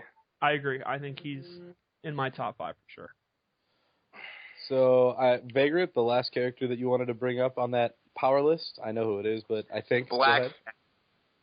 Oh, I think there's 2 then. Yes. Uh-oh. All right. Well, we'll do Black Adam first, and then we'll Doug toss out who he was looking at. But Black Adam will be a good conversation for 16-bit to start with this here because one member of the 5-5 show may or may not have caught some flack on the Test Your Might website in regards to the post about Black Adam. I'm just saying. Dude, I don't care. Black Adam pisses me off, man. I mean, I saw people posting saying, "Oh, LOL training mode. You obviously haven't gone to training mode." The reason that I made the post in the first place was because I did go to training mode, and you know, everything he does gives a ton of pushback. His orbs are crazy, even if you block everything. I don't really. I mean, and maybe it's a matchup specific thing that definitely could be the case. But Ares, you know, I don't know what to do damage to Black Adam unless he poorly executes a dive kick. Then you can punish it, But I don't understand how to play against Black Adam. Everything he does is safe. Of course, he doesn't have like a crazy overhead low mix up with at least just his normal strings anyway. So I mean, I've heard that point made. So I don't know. I don't really know what to think of him. I just know that every time I play against him, I just want to turn off my console. Yeah, the dive kick is definitely one of the best moves in the game. You technically, if they do it, high enough, you can make it punishable, but it's always going to have that, it has pushback. You're just going to have to commit to your punish. So, yeah. Luckily, like Killer Frost has down one slide, which is safe, but God help you if your punish for it is going to be, you're going to have to commit to a down one special that's not safe. And that's even if he's not even doing them right so that they're safe. Yeah. He's got the best backdash in the game. The meter burn version of the dive kick does full combo. I guess as far as his pushback goes, I mean, would grappler characters be a counter to all his safe stuff, I guess? I'm not sure. I don't know. I don't play Probably grappler, not, because he but can I probably doubt it. just backdash. Yeah. But usually the grapples are, and his backdash is crazy. It's crazy. I remember it goes half screen. Yeah, I remember one of the first times playing Han. Catwoman's back three is like her main way to blow up backdashing. So he's doing dive kick backdash, and I'm trying to punish with down one cat claws, and that's not working. And I'm like, all right. So I can't punish it, but I'm gonna get a 50-50. Pete's fucked, man. The next time I block a dive kick, I'm gonna do back one. He'll never see it coming. And he backdashes, and I'm like, oh, okay. But I'm gonna do back three. He'll never fucking see it coming. He's gonna dive kick this motherfucker. I'm gonna back three him. Look how agile I am. It's playtime for Kitty, bitch. Nope. He backdashes out of back three. She literally gets on all fours and launches her body towards you. Launches herself like half the screen. Yeah. And at that moment, that was the moment where I'm like, Pete, your character's broke. You've done it again. He's got a nose for it, man. He's got a nose.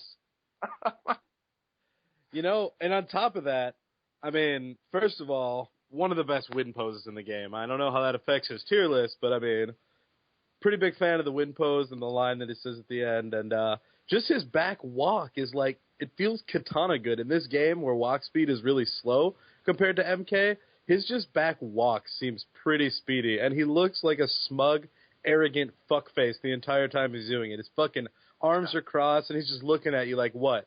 What? You gonna come after me? Come on, Catwoman. Back three, and I'll backdash this shit. What do you think he's thinking when he's got his hand on his chin like that? How could I possibly have a bad matchup? Yeah, his voice is awesome. His win pose is awesome. Yeah. No, it is really Super cool. tight. He's got like probably one of the most memorable lines, I think, when he wins. This will always be a world of dictators. Yeah. That gets stuck in my head all the time. Yeah, the way he says always is awesome. Yeah, this always. Always! To the Shazam players out there, but when he says Shazam, it's way better than when Shazam says Shazam. Yeah, he's like, Shazam! Shazam! Absolute force. It's awesome. Absolute confidence in saying Shazam. That voice actor. Oh, man. Godlike, even? He is. God, He's got, all right, so now that we've done all the details, the actual bread and butters, he is kind of like fighting against Smoke. You want to block overhead and try to not eat his fucking sweep. Yeah, no low other than his sweep and his lightning. So right. And his sweep, I think almost all. Maybe Superman's is not, but for the most part, sweeps are full combo punishable if they're close. And his sweeps are always full combo punishable. His is minus 40 or 30 or something like that. It's pretty easy to punish. So they're not only one to my knowledge. And this is weird. This is an anomaly in the game, and maybe you'll have some knowledge, and this is off subject. Actually, we'll do Black Adam first. Remind me to come back to the sweep thing, because it's a totally weird thing. But go on. He also has one of the best cross-ups in the game. His jump that jump too. That's a full kick. What the fuck is that? Dude, he'll be in front of you, like literally like in front of you, and it hits behind you. And it's And he's got that puff of the cloud puff move. I don't even know what it's called. Black magic. That's racist. Yeah. It is. If there's anything that I can think that's a negative about him, there's two things, really. It's the lack of low, and his back three doesn't move him forward at all. And most characters get back three. He can just go backwards the entire match and still win. That's true. I think his back three is probably one of the coolest looking back threes in the game. I think. Oh, it looks cool, but it just doesn't. You palm. Yeah. I think Lobo's back three is the coolest looking back three. Okay, I think Catwoman's back three is the coolest looking back three. Well, you're all wrong, and I'm right. Catwoman's back three is fucking broken. It goes under dashes, but that's a subject for another day. Oh. Weird. Okay, so should we bring up the last character I was thinking about? Yeah. Who's that? Okay, what do you think about Cyborg? Ooh. He's got the block infinite with his projectile, but Yeah. I've never seen anyone that can actually do it, Okay. so I can't really complain about it. Okay. Although well, I'm I've sure heard if a lot someone about could him. do it, I would be complaining about it. Right. I've heard a lot about him. I mean, is that really the only thing that's like crazy about him right now? Or He also has his grappling hook escapes have armor. He doesn't have to meter burn it; they just have armor. Wow. He's got the missiles where he can control the length, where the missiles go, and then he's all kind of crazy setups with that. Just even if it's not a block infinite, his zoning is just plain good. It's Cabal's instant air gas blast, except it hits mid. Yeah. No, it's Oh, wow. really, really good. Yeah. He's got to be the best zoner in the game. No, I think that too, and I think I play the second best. But I don't think anybody comes close to what the potential Cyborg has. Obviously, it's going to take a while for the Cyborg community, I think, to level up to the point to where they get fucking annoying. But I think that day is coming, and I think when they do master the ins and outs of his zoning is as best as it can get. And he's got really, really good corner damage. He's got strings that give advantage on block. His setups with that target lock or whatever it is are really good. I mean, he's a really, really strong character. He just doesn't get that much damage mid-screen meterless. Yeah, even with meter, he doesn't get a lot mid-screen. That's his. If there was any real legit drawback to his game, it's that he has low damage mid-screen. But yeah, the zoning's good. He has fast normals. He's got lows and overheads. He's got advantage strings. In the corner, his corner game is a nightmare because he can cancel his strings into the grappling hook, and then basically based on when he does the jump-in kick as he's falling down from the grappling hook, he decides what side he's coming out on, not you. So like, his corner game has potential to be an absolute fucking nightmare. So what we're saying is here, damage-wise, good in the corner, but not good mid-screen. Doesn't that remind you of Jax? Isn't that a little fitting? bit? Isn't that fitting that they're both like that? Careful here. Careful here. Same way with Cabal, though, right? No, I meant cyborgs, robots. What did you Yeah, mean? man. Half robot characters, yo. Yeah. Come on. No, that's what I was talking about too. I'm glad we're on the same page. All right, yeah. I mean, yeah. Absolutely. on that sweep thing, and maybe you'll have some knowledge, or maybe this will be news to you as well. This is just a random anomaly in this game. I think it's cool that it exists, but it's weird. To my knowledge, everyone's sweep in the game except for Harley's is an untechable knockdown. Is that right? Everyone else's sweep is untechable? Yeah, I believe so. Someone's going to blow me up because, like, Grundy's is not or something like that, and I've forgotten. Yeah, I believe they all are untechable except Harley. And then Harley's sweep is also advantage on block, whereas most sweeps are negative or full combo punishable. So I don't know if that was something about her character, but her sweep is actually +3 and techable, whereas everyone else's is like, -1 to -50 and untechable. It's just a weird thing. That is 100% intentional. We knew about that. There was a point in development where a couple others were like that too. They were techable, and they changed it, and they left hers like that on purpose. Why is she the only one? Who knows? But it's interesting, and it's just kind of a cool thing. I don't know. I don't know. Maybe it just ties in. Maybe originally it wasn't meant to be, and it was, and the designers were like, "Oh, that's cool. Let's keep it." I can't speak for them on that, but that's not a bug. That is how it is. All right. Let's. Maybe it just ties in with her being crazy. Yeah, she's so crazy. Like you can't punish me. Yeah. Dude, man. There's some really good clashes in this game, and I hope we can talk about those a little bit later. But before we get off the character thing, since we just blew up the top 7-ish, I mean, we can't not go to the other end of the spectrum. In your opinion, who's the toilet bowl and why? Can I start this off with a quick question? Yeah. Okay. I don't know if you guys have seen, but Rio made a post on the Lobo forums about he was going to main Lobo, and then he thinks he's a bad character now. I guess that's reflected, not necessarily a bad character, but as far as compared to the other characters, the Tom Brady Rio matchup list has him all the way at the very bottom. What do you think about that? I don't know enough to have an educated opinion on Lobo. Okay. He was not very finished when I worked on the game, so I don't have advanced knowledge. And because he came out so late and he's probably not going to be legal for UFGT, I have not really looked into him. Maybe I'll start if they announce that he's going to be legal, but for now, I don't know. But I will say that I think a guy who's been going on the forums saying, no buffs, no nerfs, everyone's broke. Everyone's got their dirt. Let the game develop. Let the game develop. No buffs. No nerfs. Let the game develop. Oh, shit, I played Lobo for 3 days. He needs buffs right now. I think that's... I don't know how serious he is. It's Rio. You can never tell when he's full of shit on, just trolling, stirring up shit. Right. Like, I don't buy it. Yeah.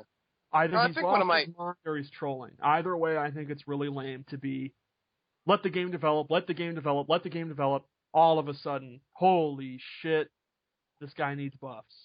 Yeah. And I don't want to hear how, the game's now a month old. No. If we're going to do this let the game develop thing, then let's let the game develop. Like, so what? A weekend was not what's the cutoff? A week, 2 weeks? Then all of a sudden 4 weeks, that's when we can start talking about buffs and nerfs and tier lists? Get the fuck out. Yeah. It was weird. And what I didn't like about it is, you're a top player, man. I mean, you pretty much rule Mortal Kombat 9. Let's be serious here. He pretty much runs Mortal Kombat 9. So then to come on the boards, man, and to totally trash this character that's been out a week, you're pretty much just, a lot of people listen to what you say. A lot of people live and die by your opinions on matchups and your opinions on characters. So you're pretty much discouraging an entire community full of people to not play that character because of your impressions on him during like week 1 of how long he's been out, man. I mean, at least take at least a month, man, to look at the character to find stuff with him before posting about how crappy he is, man. Because players are going to be discouraged and not pick him up because of that thread. Yeah, I don't blame a guy for posting his opinion. That's fine. You're definitely right that people look up or people listen to him, and they should. But people should definitely form their own opinions. Anything I say, 50% of what I'm saying on this podcast is I'm wrong about, for sure. So, people that like Lobo, prove him wrong. Go prove him wrong. Because Tom and Rio, they're smart guys. 50% of what they say is wrong, too. Let's not forget. Everyone is quick to say, the testers, oh my god, they're so fucking smart. Let's build Mount Rushmore of the testers and have Art, Rio, Tom, and Nerd Josh. Oh my god. But let's not forget that 2 years ago they were wrong about a lot of stuff, too. They were right. Rio said Molina's not that good. And then he got second in EVO, and everyone blew him up. And then it turned out Molina was just kind of a mid-tier character. He was right about that. That was a good call. Yeah.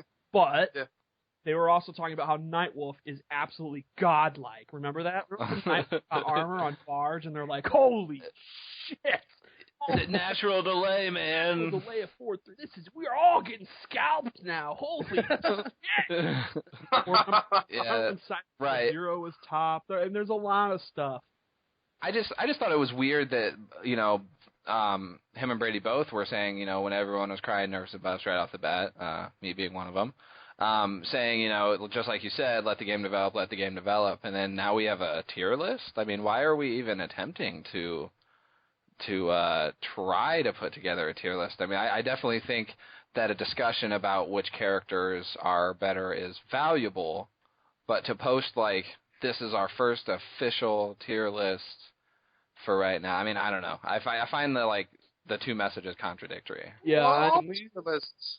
Go ahead. it's Sorry. especially kind of awkward when they're like, Shazam is bottom 5 on our tier list. And then Shazam players are like, what the fuck? Or, I agree, you know, whatever it is, they're upset about it.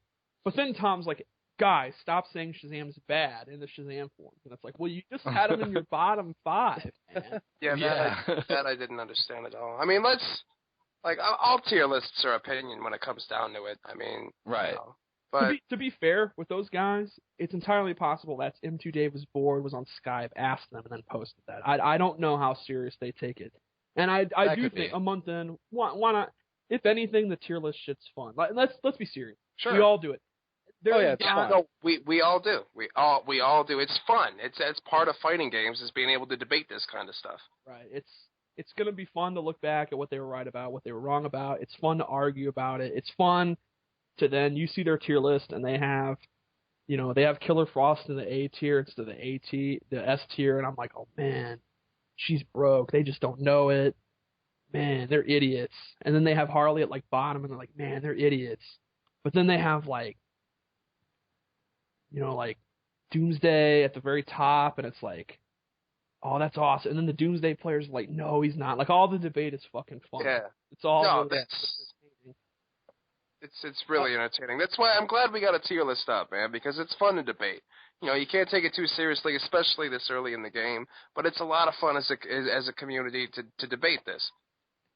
That being said, my favorite thread during the demo days was when Rio put up his demo tier list. That was pretty much the best fucking thing I had ever seen. That was really solid.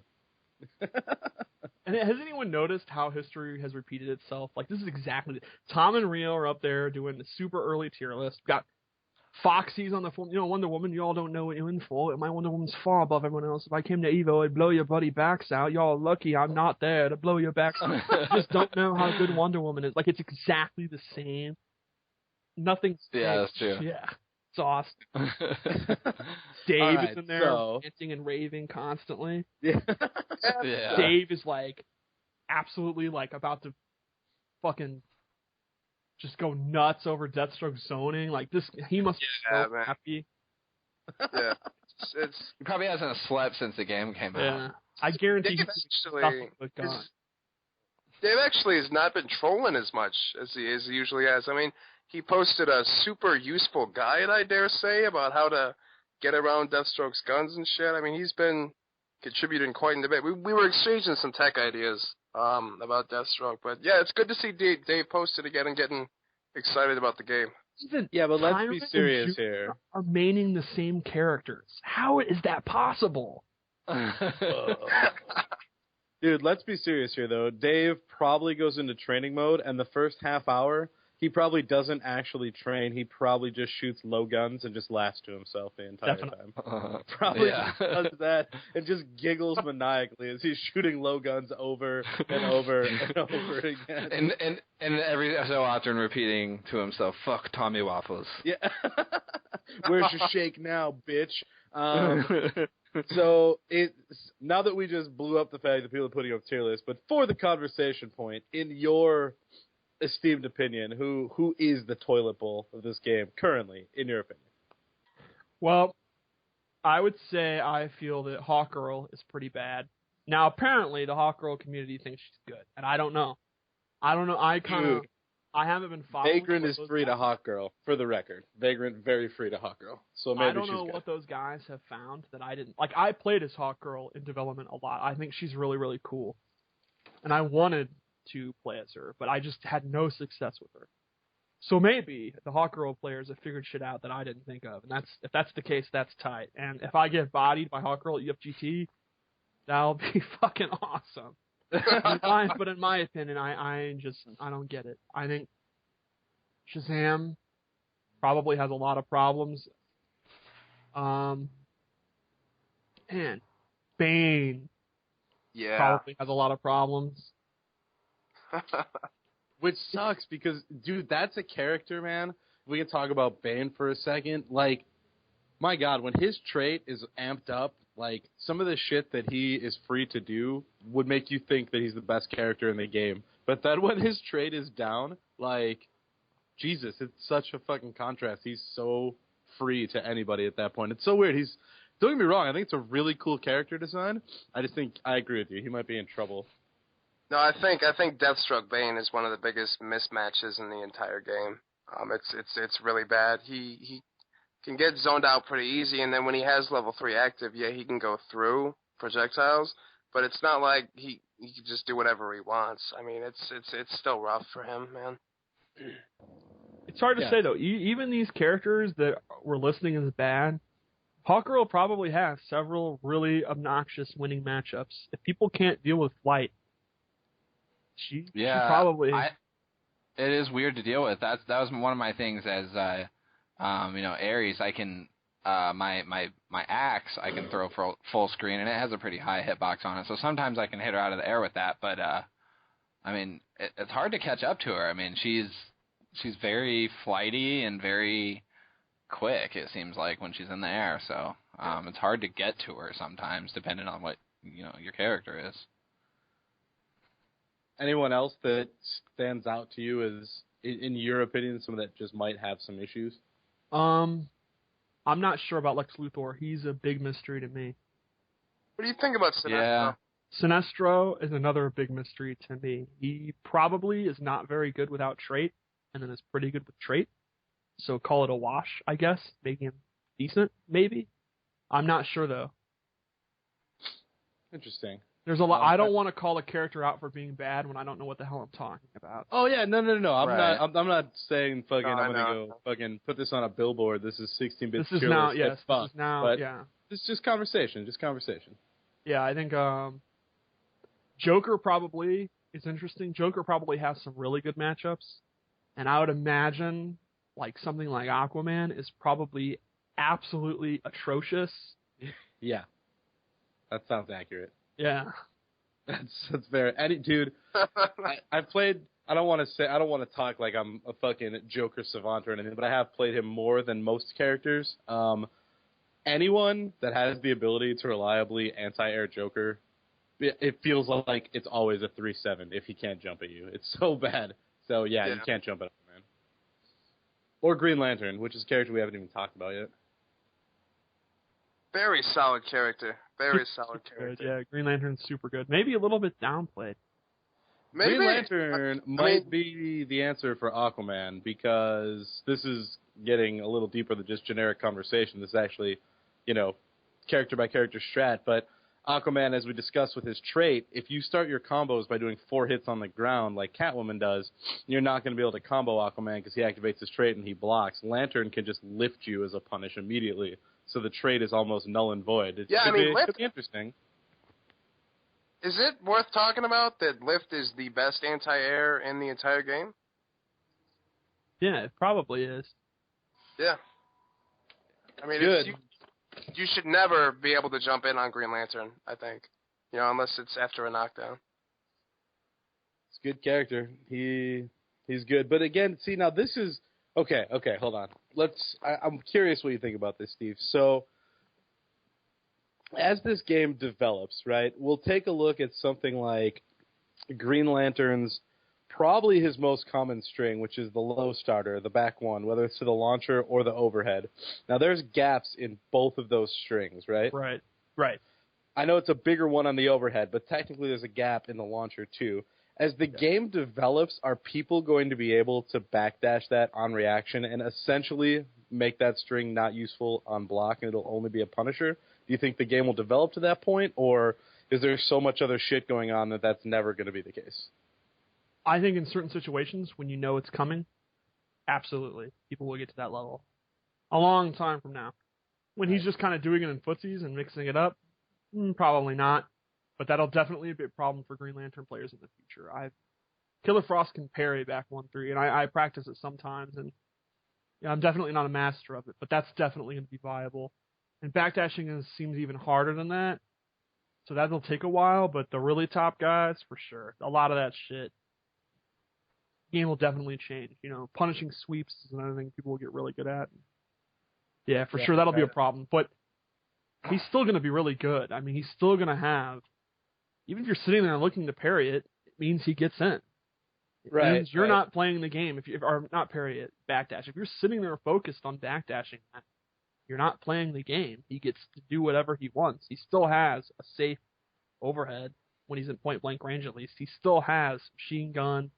He still has one of the best anti-airs in the game. Yeah. Right. Yeah, no, I wasn't saying that that's going to make him be a bottom 2 character. I was just curious how you thought, the game, having played it so much, how the game would develop. And then it'll be interesting, though, and that stuff like that's cool. And then can Green Lantern develop an answer to it? If he does just back one lift, does that catch the backdash? I mean, who knows? It's going to be interesting, man. This game's got I haven't got that far, so I don't know. I don't know what his options are going to be. There are so many mind games that are going to develop as this community evolves that it's going to be a lot of fun to watch. I am so stoked to see how this community evolves and the level of play that we're at in like 2 years. Yeah, absolutely. Right, it's crazy. It's going to be awesome, and I'm super excited about it because every time someone comes up with something, and they use it at a tournament and do well, and they come up with some sort of crazy strategy that, no one thought of before, immediately after that tournament, everyone's hitting training mode and practicing against it. So that's going to be so cool, and it's going to happen really fast, I feel like. It should. Like, things like, could you imagine having this training mode against something like, Jax's big whole string that he would throw out all the time, the low starter string, which it's been so long since I played MK, I actually can't remember the inputs anymore. The forward 4-1. Yeah, the forward 4-1. Could you imagine if you had this training mode in that game, how much that string would get blown up by certain characters if you could work on it all the time? How about this scenario? What if this training mode is MK, down one cutter? I would have been going 2 and out every tournament. Yeah, dude. Yeah. down one cutter worked for a really long time. It took a while for the community to figure out that that's full combo. Yeah, dude. Me playing Raiden, people. What do you mean worked? I plan on using it at UFGT constantly. Yeah. All right. Well, there you go. I'll remember that if I run into you in pools. No, but yeah, you're right. Things like that, man. In this game, you're not going to be able to. I think what it'll do is it will evolve the game to where you don't get to get away with shit when the game's developed. Like, sometimes I feel like you watch tournaments, and obviously turning nerves, and that's not a part of the conversation, but just from a technical standpoint, you watch things, you're like, dude, this player is getting away with shit that he should never get away with. Clearly so-and-so doesn't know the matchup. There's really no excuse for that. And obviously 1 month in, okay, it's fine. But, a year into this game, I would think that won't be happening like it would in another fighting game because of how good this training mode is. Yeah, I agree. Maybe I'm nuts. But, yeah, that development is going to be cool. I would like to get off of the serious stuff here. What are some of your favorite things about the game, Steve, that, like, not like, oh man, it's really cool that Killer Frost has this really safe move, but, like costumes or random voice things or stage things, just, the peripheral stuff that you think is really cool about the game? I think this game, the Clash quotes, just the dialogue in general, yeah, makes me so happy. It's so... I love the win poses. I would have to say, I mean, I made that thread about the best quotes of Injustice. I think this is the most quotable game since Star Fox 64 and Sunset Riders and Captain America and the Avengers. Like, God, every character has something funny they say. Like, who doesn't love I will spit on your tomb? That's awesome. Yeah, that's awesome. Yeah. What a dude, you are weak. Yeah, I love Aquaman and Ares, where I think it's Aquaman, and he's like, "You're not invincible," and then Ares is like, "Actually, I am." Ares' voice is unhand me when he breaks a throw. Right? Yeah. The Flash to the Frost dialogue, where Flash is like, "Captain Cold." She's like, "Thank God for that." Yeah. I almost wanted to main Joker based exclusively on how good some of his clashes are. Like, even if he ended up being a bad character or a character that I didn't like, his clashes are his run when he's in Clash is awesome. And like, I mean, with Catwoman, like a cartoon character. Yeah, the Here Kitty Kitty against Catwoman, or like when Harley's like, "I thought you loved me," and for some reason he gets all British and he's like, "We need to talk." It's so good, dude. Like, dude, even his like intro and his outro after he wins, and like when he's walking out onto the stage, those are both brutal, dude. Yeah, he basically does a fatality. Yeah, and he's like smelling them as they burn. With a dead cop's mouth in the beginning of his like stage. I think Catwoman has my favorite Clash quotes. All hers are awesome. Like she's with Nightwing, and she's like, "Still living in Batman's shadow," and he goes, "Still using a litter box." Yeah. Or her with Batman. Don't you love me? Not right now. That's just awesome. Or her and Harley have like 5 great ones. You and the Joker? Don't knock it till you try it. Yeah.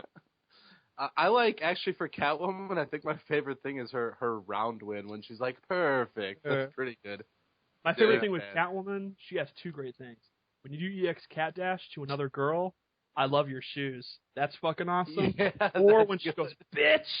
Yeah. That's awesome. Yeah. Dude, oh, I man, just love Hawk Girl Mace Charge, dude. Hawk Girl's Mace Charge. The shit that she says after that is awesome. Insurance paid up. Insurance paid up, and what's the other one? I'm blanking out. She has one other one that I... She can say, this is going to hurt a lot. A lot. Yeah. I just like Deathstroke's, do you prefer steel or lead, dude? That's great. Yeah, You're getting annoying. Yeah. I love Which is funny, because when he says that, usually I've chipped my opponent out by, like, all zoning. So for then Deathstroke to say, you're getting annoying, I think is ironic. Yeah. Have you guys ever heard of Eagleman Insurance? Absolutely, man. I've got something for you. I'm pretty sure her insurance paid up as a reference to that. That's pretty pro. So if you're not from Illinois, go to YouTube and look up Eagleman Insurance. See the greatest advertisement of all time. That commercial was actually on the smoking gun. Dude, that commercial's like famous for how bad it is. I think that's what she's referencing. I think that's why Hot Girl is asking you if your insurance is paid up, because she's got something for you. If that is true, whoever came up with that is a fucking genius. Yeah, I think all those quotes. I think Star Labs has a bunch of really funny stuff too. I have actually not gotten too deep into the Star Labs. I've been spending too much time getting bodied trying to learn the game, but is Star Labs really fun? I liked it. I got all 3 stars. I thought it was really, really funny. All the goofy my favorite are the weird-ass mini-games. I thought it was awesome.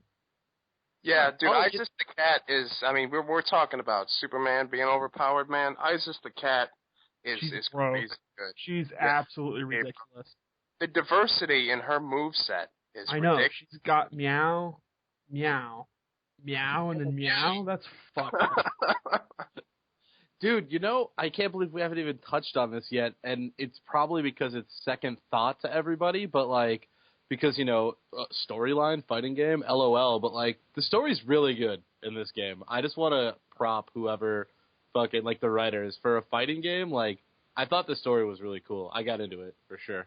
Whoever does story at NRS, they do such a damn good job. I mean, 2 games in a row now have been awesome story modes.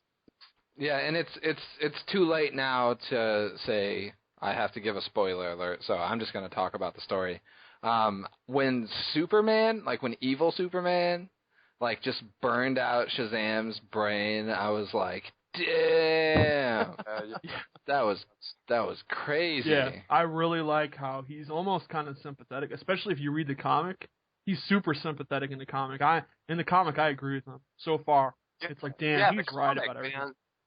That's another thing. Read at least the first 10 issues before you start, because it really provides a lot of insight as to why Superman is the way he is. And then when he kills Shazam and Lex, that's where you're kind of like, he's irredeemable at that point. That's the point where you're like, they're not going to have him turn good at the end. They've committed it. This is it. Yeah. This is the point. He has to have a red lightsaber now. This is the point of no return. This is it. He just killed a child. He killed a child. That's fucking awesome. Yeah. That's fucking metal. Quite frankly, I couldn't even believe that was in the game. That kind of stunned me. That It's awesome. Yeah, no, I'm not saying it was bad. I loved Yeah. it, but I was actually, and again, it's like in a fighting game, I can't think of a time when I was like, didn't see that coming in this sweet, in-depth story mode of this fucking Street Fighter game. But like, yeah, man, I was like, I can't believe they just put that in there. How did you just kill a child? That's crazy. I thought the coolest scene in story mode is the portrayal of Superman, the good Superman at the end. I'm not even that big of a Superman fan, but in that final chapter, they show Superman is the world's greatest hero and always will be. He is the original. He is God of superheroes. I love that they summon him and he effortlessly beats Black Adam, effortlessly beats Sinestro, effortlessly stops the Atlanteans. Hal Jordan takes off the ring and just gives it to him. He's like, Hal, are you going to do the right thing? And he literally just takes off the ring because it's fucking Superman. Mind fuck. That's the power of Superman. That is badass. And that scene where he talks to the other Superman, I love that dialogue. What would Lois think if she saw this and him saying she would be alive? Like, that's fucking awesome. Yeah, no, there was great writing in there. Great writing. Yeah, I also really loved Batman's portrayal in that. Like, the scene with him, you are not my son. Dick Grayson was my son. Like, that's like, damn, that's awesome. Yeah, that was deep. I couldn't believe they went that far with. I was impressed that they went that far with the Nightwing storyline with that was Damien really cool. Yeah, and all that. On that Hal Jordan thing, and we were discussing some good voice actors. I love Adam Baldwin, who does the voice acting for Green Lantern. But again, something you pointed out the other day, and I completely agree with. Not his finest work in this game. I don't know what was going on, but I'm while I love Adam Baldwin, I was left wanting a little more Jane in my life. I don't know how I feel about his Green Lantern portrayal. Yeah, I don't understand it. You're gonna feel this. Like, really? It sounds like he has to take a shit every time. He does have some good lines. Have you seen him and Green Arrow together? They have some great lines. He's like, I don't even need the ring. And Arrow's like, then why don't you let me borrow it? Yeah. Why are we fighting? You started it. Yeah. No, Green Arrow kind of steals even in the comic, man, he cracks me up. Him and Harley have some really good dialogue in the comic. Yeah, he blows up the Arrow cave, him having it goes with the quiver. Yeah, that's awesome. Dude, Green Arrow, he had really good lines. He's got them all over. I mean, they really did a good job of playing up the fact that he's a fucking smartass. I thought they did really good with his lines, not just in story mode, but even just like his arrogant, cocky fucking, that's what I call an entrance, and, now it's time for the grand finale. Like, and how he's clearly trolling you and he pulls his bow back and he's like, ready, aim. I thought they did a really good job with his character. Yeah, I love, this one's for you. Yeah. Awesome. Oh, man, they did some really, oh, dude, I forgot about this, man, and I'm sure this is Apollo special, but props to whoever designed Lobo's walks, because the fucking come at me, bro, is so good, dude. And it was always a pet peeve of mine in MK. I always would play MK and whenever I was mad at the game for whatever reason, Nightwolf's bad or something, and I was looking for things to pick on, I'd be like, dude, these fucking fighters aren't even in fighting poses. Their fucking arms are open. They don't even look like they're gonna fight. They just look like dickbags. So I didn't think I would like it, but Lobo's fucking come at me shit is glorious, man. That was really well done. Yeah, I like all of his animations. They did a good job with his animations, I think. Yeah, I think his backwalk has to be, that's worth the $5. Like, that's, you download it. Yeah. Does he really need to be buffed when he has that backwalk? Well, obviously the super goes without Lobo. Yeah, the super is so awesome. I love that it's pixelated. That makes it funny. Yeah. That's awesome. Yeah.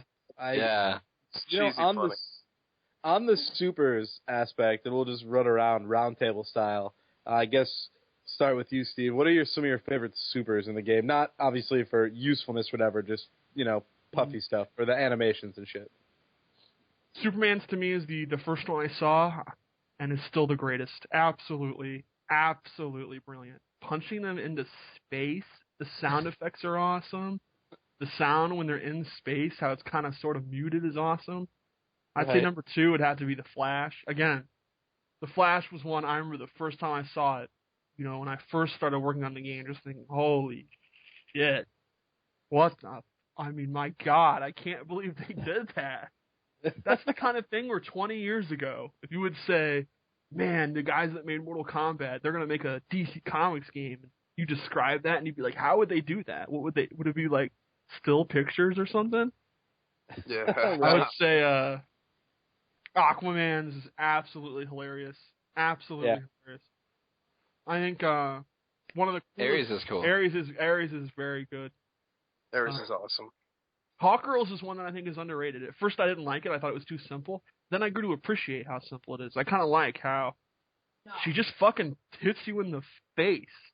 And the impact is great. The way their face kind of like gets pushed in and that's kind of awesome. Right. Like it kind of reminds me of the cover of a Vulgar Display of Power. Like that's what I think. Oh, yeah. I didn't think that reference was coming. Well done. Wow. Major props for that reference. Yeah. Let's see. I really like Black Adam's just because of the way he says Shazam at the very end. Right. Lobo's is Wonder Woman's is one of my top 5 favorites too. I love the idea of the other 2 Amazonian chicks coming out. That's awesome. Yeah. What about you guys? Yeah, Dude, so Vagrant. I'm gonna sound like a homer here, but I love Deathstroke. The use of the sword and the guns, but he goes full on like Devil May Cry style, man, and kicks the sword into his opponent's chest and impales him with the fucking thing, and then shoots the crap out of him, man. I love Deathstroke super. Obviously Ares, and I really like Killer Frost's. What she does with the spikes, man, and then that final one where she's just slamming it down full force on him is really awesome. And then another one that I think we have to mention is Doomsday's, man. He punches through the fucking world. And back. He punches you through the world. What about you, Doug? And back. Obviously, you like Doomsdays and Ares. Are there any other ones that come to mind? Let me think here. Yeah, I guess they were pretty much all mentioned. My only gripe, and this is a small complaint about the Flashes. I think the Flashes looks really cool, and it's awesome, and he like runs around the world. I feel let down when he actually ends up punching them, and they only go like a few feet in the air. I feel like you built up all that momentum, man. You were like a fucking bull around the damn world, and they only go like half screen. Yeah, but no, I think they're all. The ones we pretty much mentioned. My favorite ones are like Ares, Doomsday, and Superman's is pretty cool. Wow, my favorite ones didn't even come up. That's cool for diversity. My favorite one still, when I saw it before the game came out, it was my favorite, and it still is. I fucking love Lex's.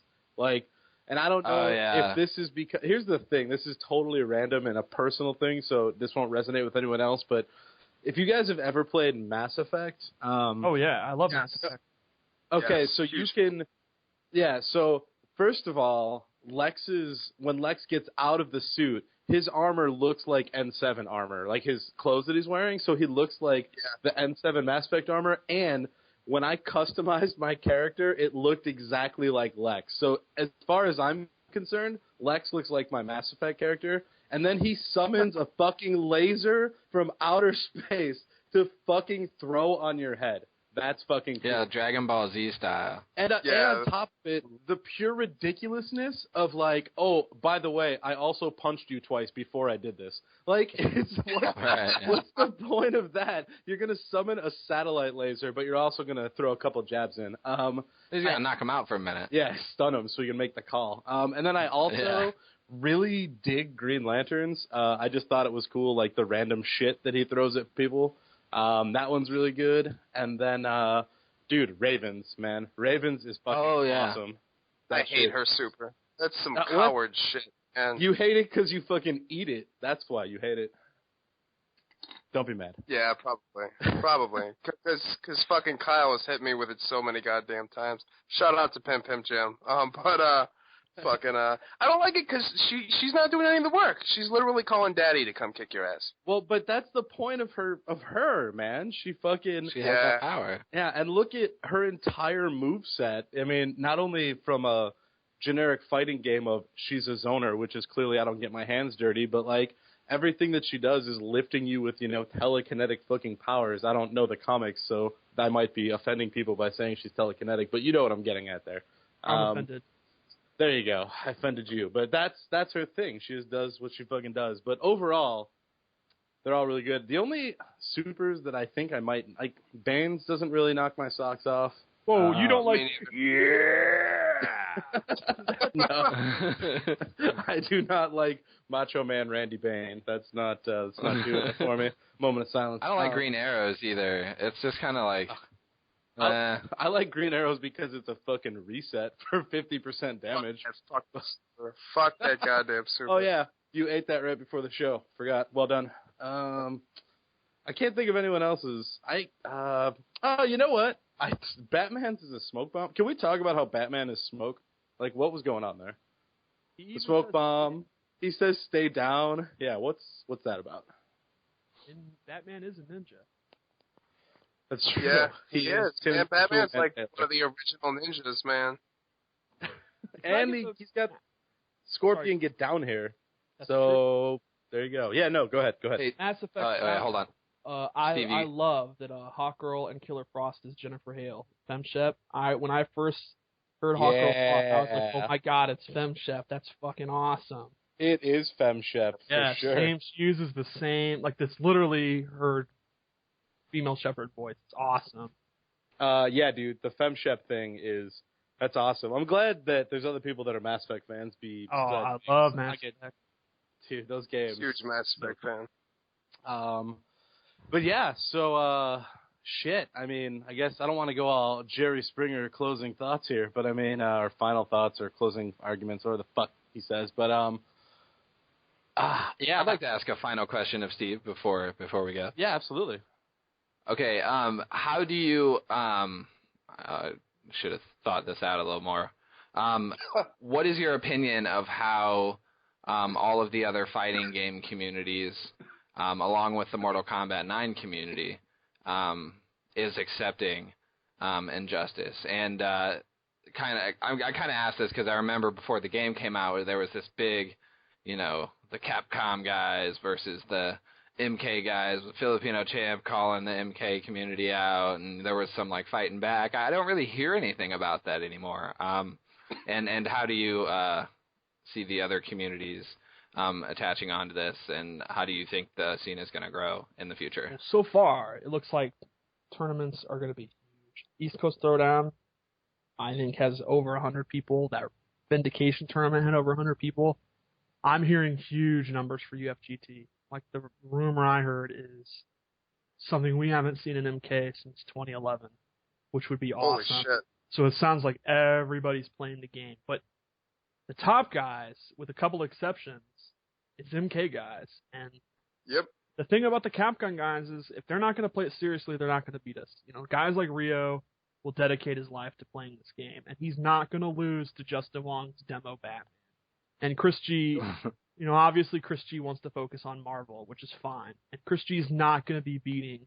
If Chris G is not going to play this game seriously, he's going to be like MK, where he's a good player and a top 16 player and, could get top 8, but I don't think Chris G is going to be the super powerful force if he's not going to play it seriously. And F-Champ, is he even relevant in Marvel these days, let alone Injustice? I don't actually know. Last time I heard of, I tuned into like one episode of the On Blast show, like around, like right before the game was released, or maybe it was shortly after the game was released. I don't remember, but he was just yelling incoherently at Maxter, and he was just talking about how he had the game 2 weeks before everyone else, so he's gonna come out and kick everyone's ass, and I haven't heard anything from him. Right, there a bunch and then, fell off the how feet. many top 8s have we seen him in since then? How many tournaments have we seen him in? Yeah. Right. I don't know, man. Talk is real cheap. He didn't go out there and produce anything, so I mean, he's not really a talking point anymore as far as I'm concerned. a lot of respect for what he does for what he did in Marvel. But I mean, he talked a bunch of shit, you know, to our community, and then didn't do anything or produce. Yeah, it's disappointing because it would have been high. I guess they're still high. But like, you know, I just saw at ECT they put up a thread saying we might do an exhibition. Does anyone care? Who's like, oh shit, I want to see that now? The Capcom guys aren't doing anything. Nope. Right. To me, what's more interesting is region versus region. We've had, you could call Toryuken and Civil War a major, or East Coast Throwdown a major. There's never been a tournament so far where everyone's traveled to meet up. We have these pocket scenes, New York, West Coast, Texas guys, GGA guys, the Ohio guys. Right, we haven't actually met up yet, and that's what's going to be hype about UFGT. UFGT is going to have the Terry brothers, Tyrant, Pig, Rio, Tom, hopefully Maxter. I mean, you know, all the GGA guys are going to be there. It's going to be awesome. That's what is way more hype to me than what Filipino Champ is doing. Right, and that's just from the MK community guys. Right, that's what I'm saying. Yeah. Like, we're talking about other communities yet, and we haven't even seen our communities come together yet. So far, like, we know Tyrant is SoCal's best player. I think everyone agrees with that. But we haven't seen Tyrant fight Dizzy yet in this game. How hype would that be? Like, right. It was cool. Did you guys see Denzel versus Tyrant? I thought that was awesome. At Vindication. Yeah, that was finally pretty got cool. to play those two guys. You know, we haven't seen. What about me versus Tom? What happens if it's not a 3-7 match in my favor? Is Tom actually better than me and we didn't know it the whole time? That's going to be awesome. Yeah, that's hilarious. Dude, yeah, I think UFGT is going to be a good fucking time. And let's not forget, I mean, I know this is the Injustice show, but MK9 will be there. So yeah. all this Nightwolf downplaying needs to fucking stop right now. All right, I'm back. I said Nightwolf and you just fucking blacked out for a second? Yeah, I don't know what the hell happened. We were talking about the scenes, and then all of a sudden my call just dropped. It was weird. Well, welcome back. Basically, we're just saying UFGT is going to be hype. That's pretty much what it came down to. And I think 16-bit put it together nicely that it's going to be the first time where all the scenes get together and we'll be able to fucking pit testers on testers and regions on regions and crews on crews. And then there is the glory factor, which is who knows when you have this many people entering and the game is this new and fresh, what, you know, random scrubby jobber 17-year-old kid that no one knows anything and he's never played a video game before, but maybe he found something really fucking broken with Bane and he runs through everybody. You know, that's the cool shit. When this many people turn up, you never know what's going to fucking happen at this tournament. That, to me, that's the number one thing I'm worried about. I'm confident, but I'm also, nothing scares me more than the unknown, and we haven't had that for like a year. When I go to an MK tournament, I know everybody there for the most part. I know who everybody plays. You know Tyrant? Guess what, guys? He plays Rushdown Jax. Oh my god. No way. Guess what, guys? When you fight Carl, he jumps around and teleports like an idiot. Guess what, guys? Rio's going to play Cabal. Yeah, we all know everything about everybody at this point. And you do this year. We have had people like Wound Cowboy step up, but for the most part, it's all. And Wound's not doing anything we haven't seen. It's not like, oh my God, Shang Tsung's 4-up skull is good. Who saw that coming? Like, it's all kind of known knowns. Now this is the fucking Wild West. I have no idea what to expect. When I sit down next to random kid playing Grundy, I have absolutely no idea who he is and no idea what he's capable of, and that scares the shit out of me. Yeah. Dude, we're still absolutely at that point where you're like, okay, I'm fighting against Superman. He's going to forward 2-3 frost breath me. What if we all missed something really broken about Superman that no one saw, and this guy's been beating his buddies brainless with it, and he brings to the tournament? You have no idea what's coming. It's going to be awesome. And I think it's awesome seeing guys that weren't that great in MK, that weren't known as super top players, do really well. Kane Chump is a great example of that. He is one of the West Coast best players, and in MK, he was just kind of a mid-level, kind of top 32, go 2-2, decent, nothing great. Now, his Black Adam he just beat Tyrant. He just won a 100-man tournament. That's awesome. So who knows? We have people, in MK finally stepping up, and Injustice is a blank slate. It's a clean start for everybody. Who knows who's going to be over there turning out nerves or who maybe their character wasn't good in MK. Maybe some Jade player was actually godlike, and now he's playing Superman, and we're all fucked. Or maybe they just never had a character that clicked, or maybe they couldn't even go to tournaments. Who fucking knows? Like, look at all That's the great thing about the first year, like kind of in these games, man. That's the great thing, is the unknown factor. It's scary, but it's just cool to see everybody develop. Yeah, and I feel like that's going to last a long time with this game because, as we were talking about earlier, there's going to be so many things to know about this game that, there could be a long period of time where people are still coming up with things that nobody even tried to think about yet. Absolutely. MK was like that too. We had totally. really in the last year we had really consistent top 8s. You could, there were a group of about 30 guys who you could really count on, who were really the best of the best. But that first year you had your guys who, oh my God, Kano got buffed. He's now in the top 8. Then Kano got nerfed, or people figured out the matchup. Now all of a sudden you never see Kano in the top 8. Kind of shit like the crazy shit like that was happening all the time. And it's going to be cool to see.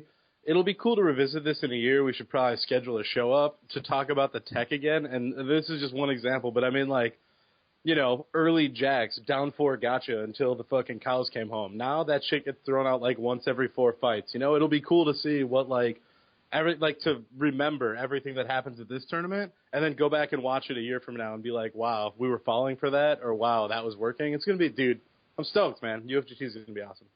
Yeah, I'm super hyped. No, I'm really excited for UFGT, man. The final round, I got a chance to meet a lot of really cool guys from all the scenes, from Atlanta, from Houston, from the West Coast. There were a few East Coast guys out there. It was cool to meet everybody, and now, my second major to re-hook up with everyone again. It's, kind of a close-knit family thing, man. A lot of these top players know each other. Everybody, we can all hang out and run casuals and have a bunch of laughs and shit and hang out. It's going to be fun. For sure. Doug, final thoughts? No, I'm just looking forward to UFGT. It's funny, one thing that I always get super paranoid about, and, I can't help it, is, whenever you go to a major, and it's, 4 in the morning, and there's still, 30 people in the hotel room, and everyone's being, super loud. And I always start getting super paranoid. I was like, oh, man, someone's going to complain, we're going to get in trouble. Now with Injustice, we have so many other scenes coming in, and my hotel anxiety is going to be through the roof. So so I'm looking forward to that. UFGT, I think I'm going there Thursday night, so I'm looking to get casuals in all weekend.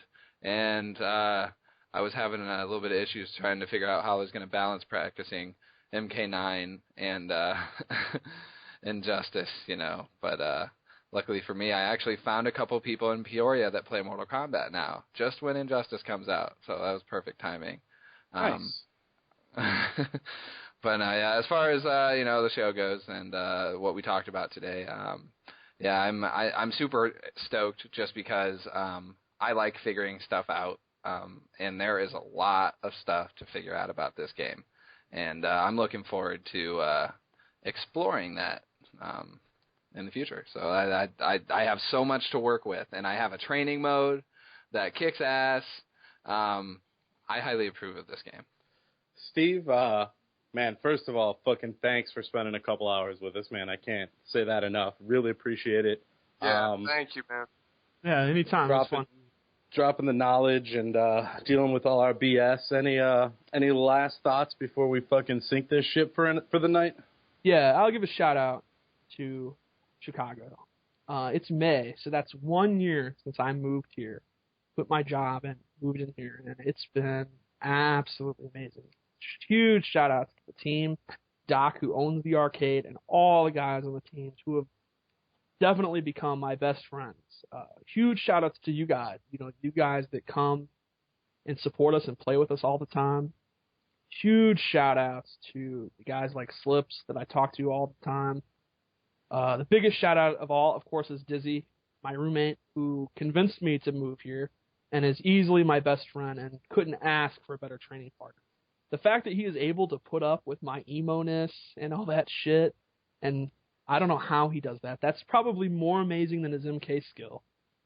And shout out to Tommy, Pete, Jeremiah, Phil, Bo, even Sunk, who is not too bad once you get to know him. Shout outs to everybody. It's been absolutely awesome. Shout outs to NRS. Coolest job I ever had. Shout outs to everybody I talked to. Tom, Pig, all those got Revolver. I could be here for another hour giving shout outs. So if I talk to you, shout outs to you. Especially after the NEC debacle, where I don't know if you guys realize this, but I actually made a lot of enemies a couple months ago. A lot of people were mad at me. Oh, you don't say. Yeah, it turns out I'm actually somewhat controversial. So everyone that, I know. Everyone that's still cool with me, thanks for that.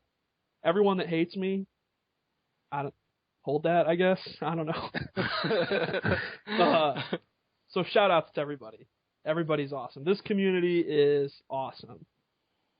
Agreed. Well, I agree. Agreed, and I did not think I was going to get a 2-minute Steve Love Fest. That makes my fucking day. It warms the cockles of my heart. But Cockles. Right?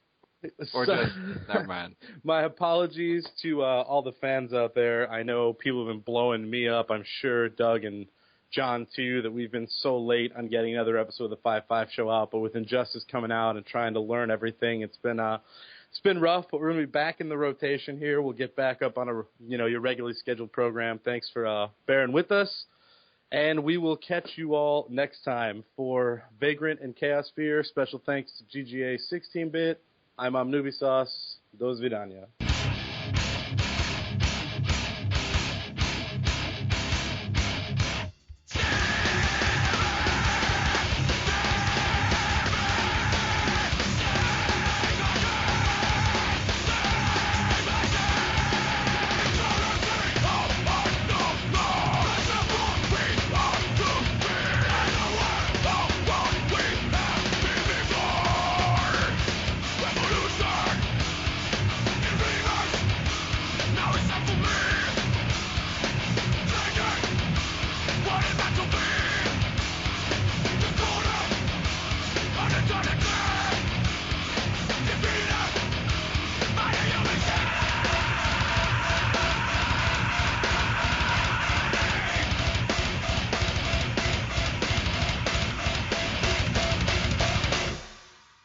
Aaron's out with his girlfriend tonight, so I'm just sitting here in training mode.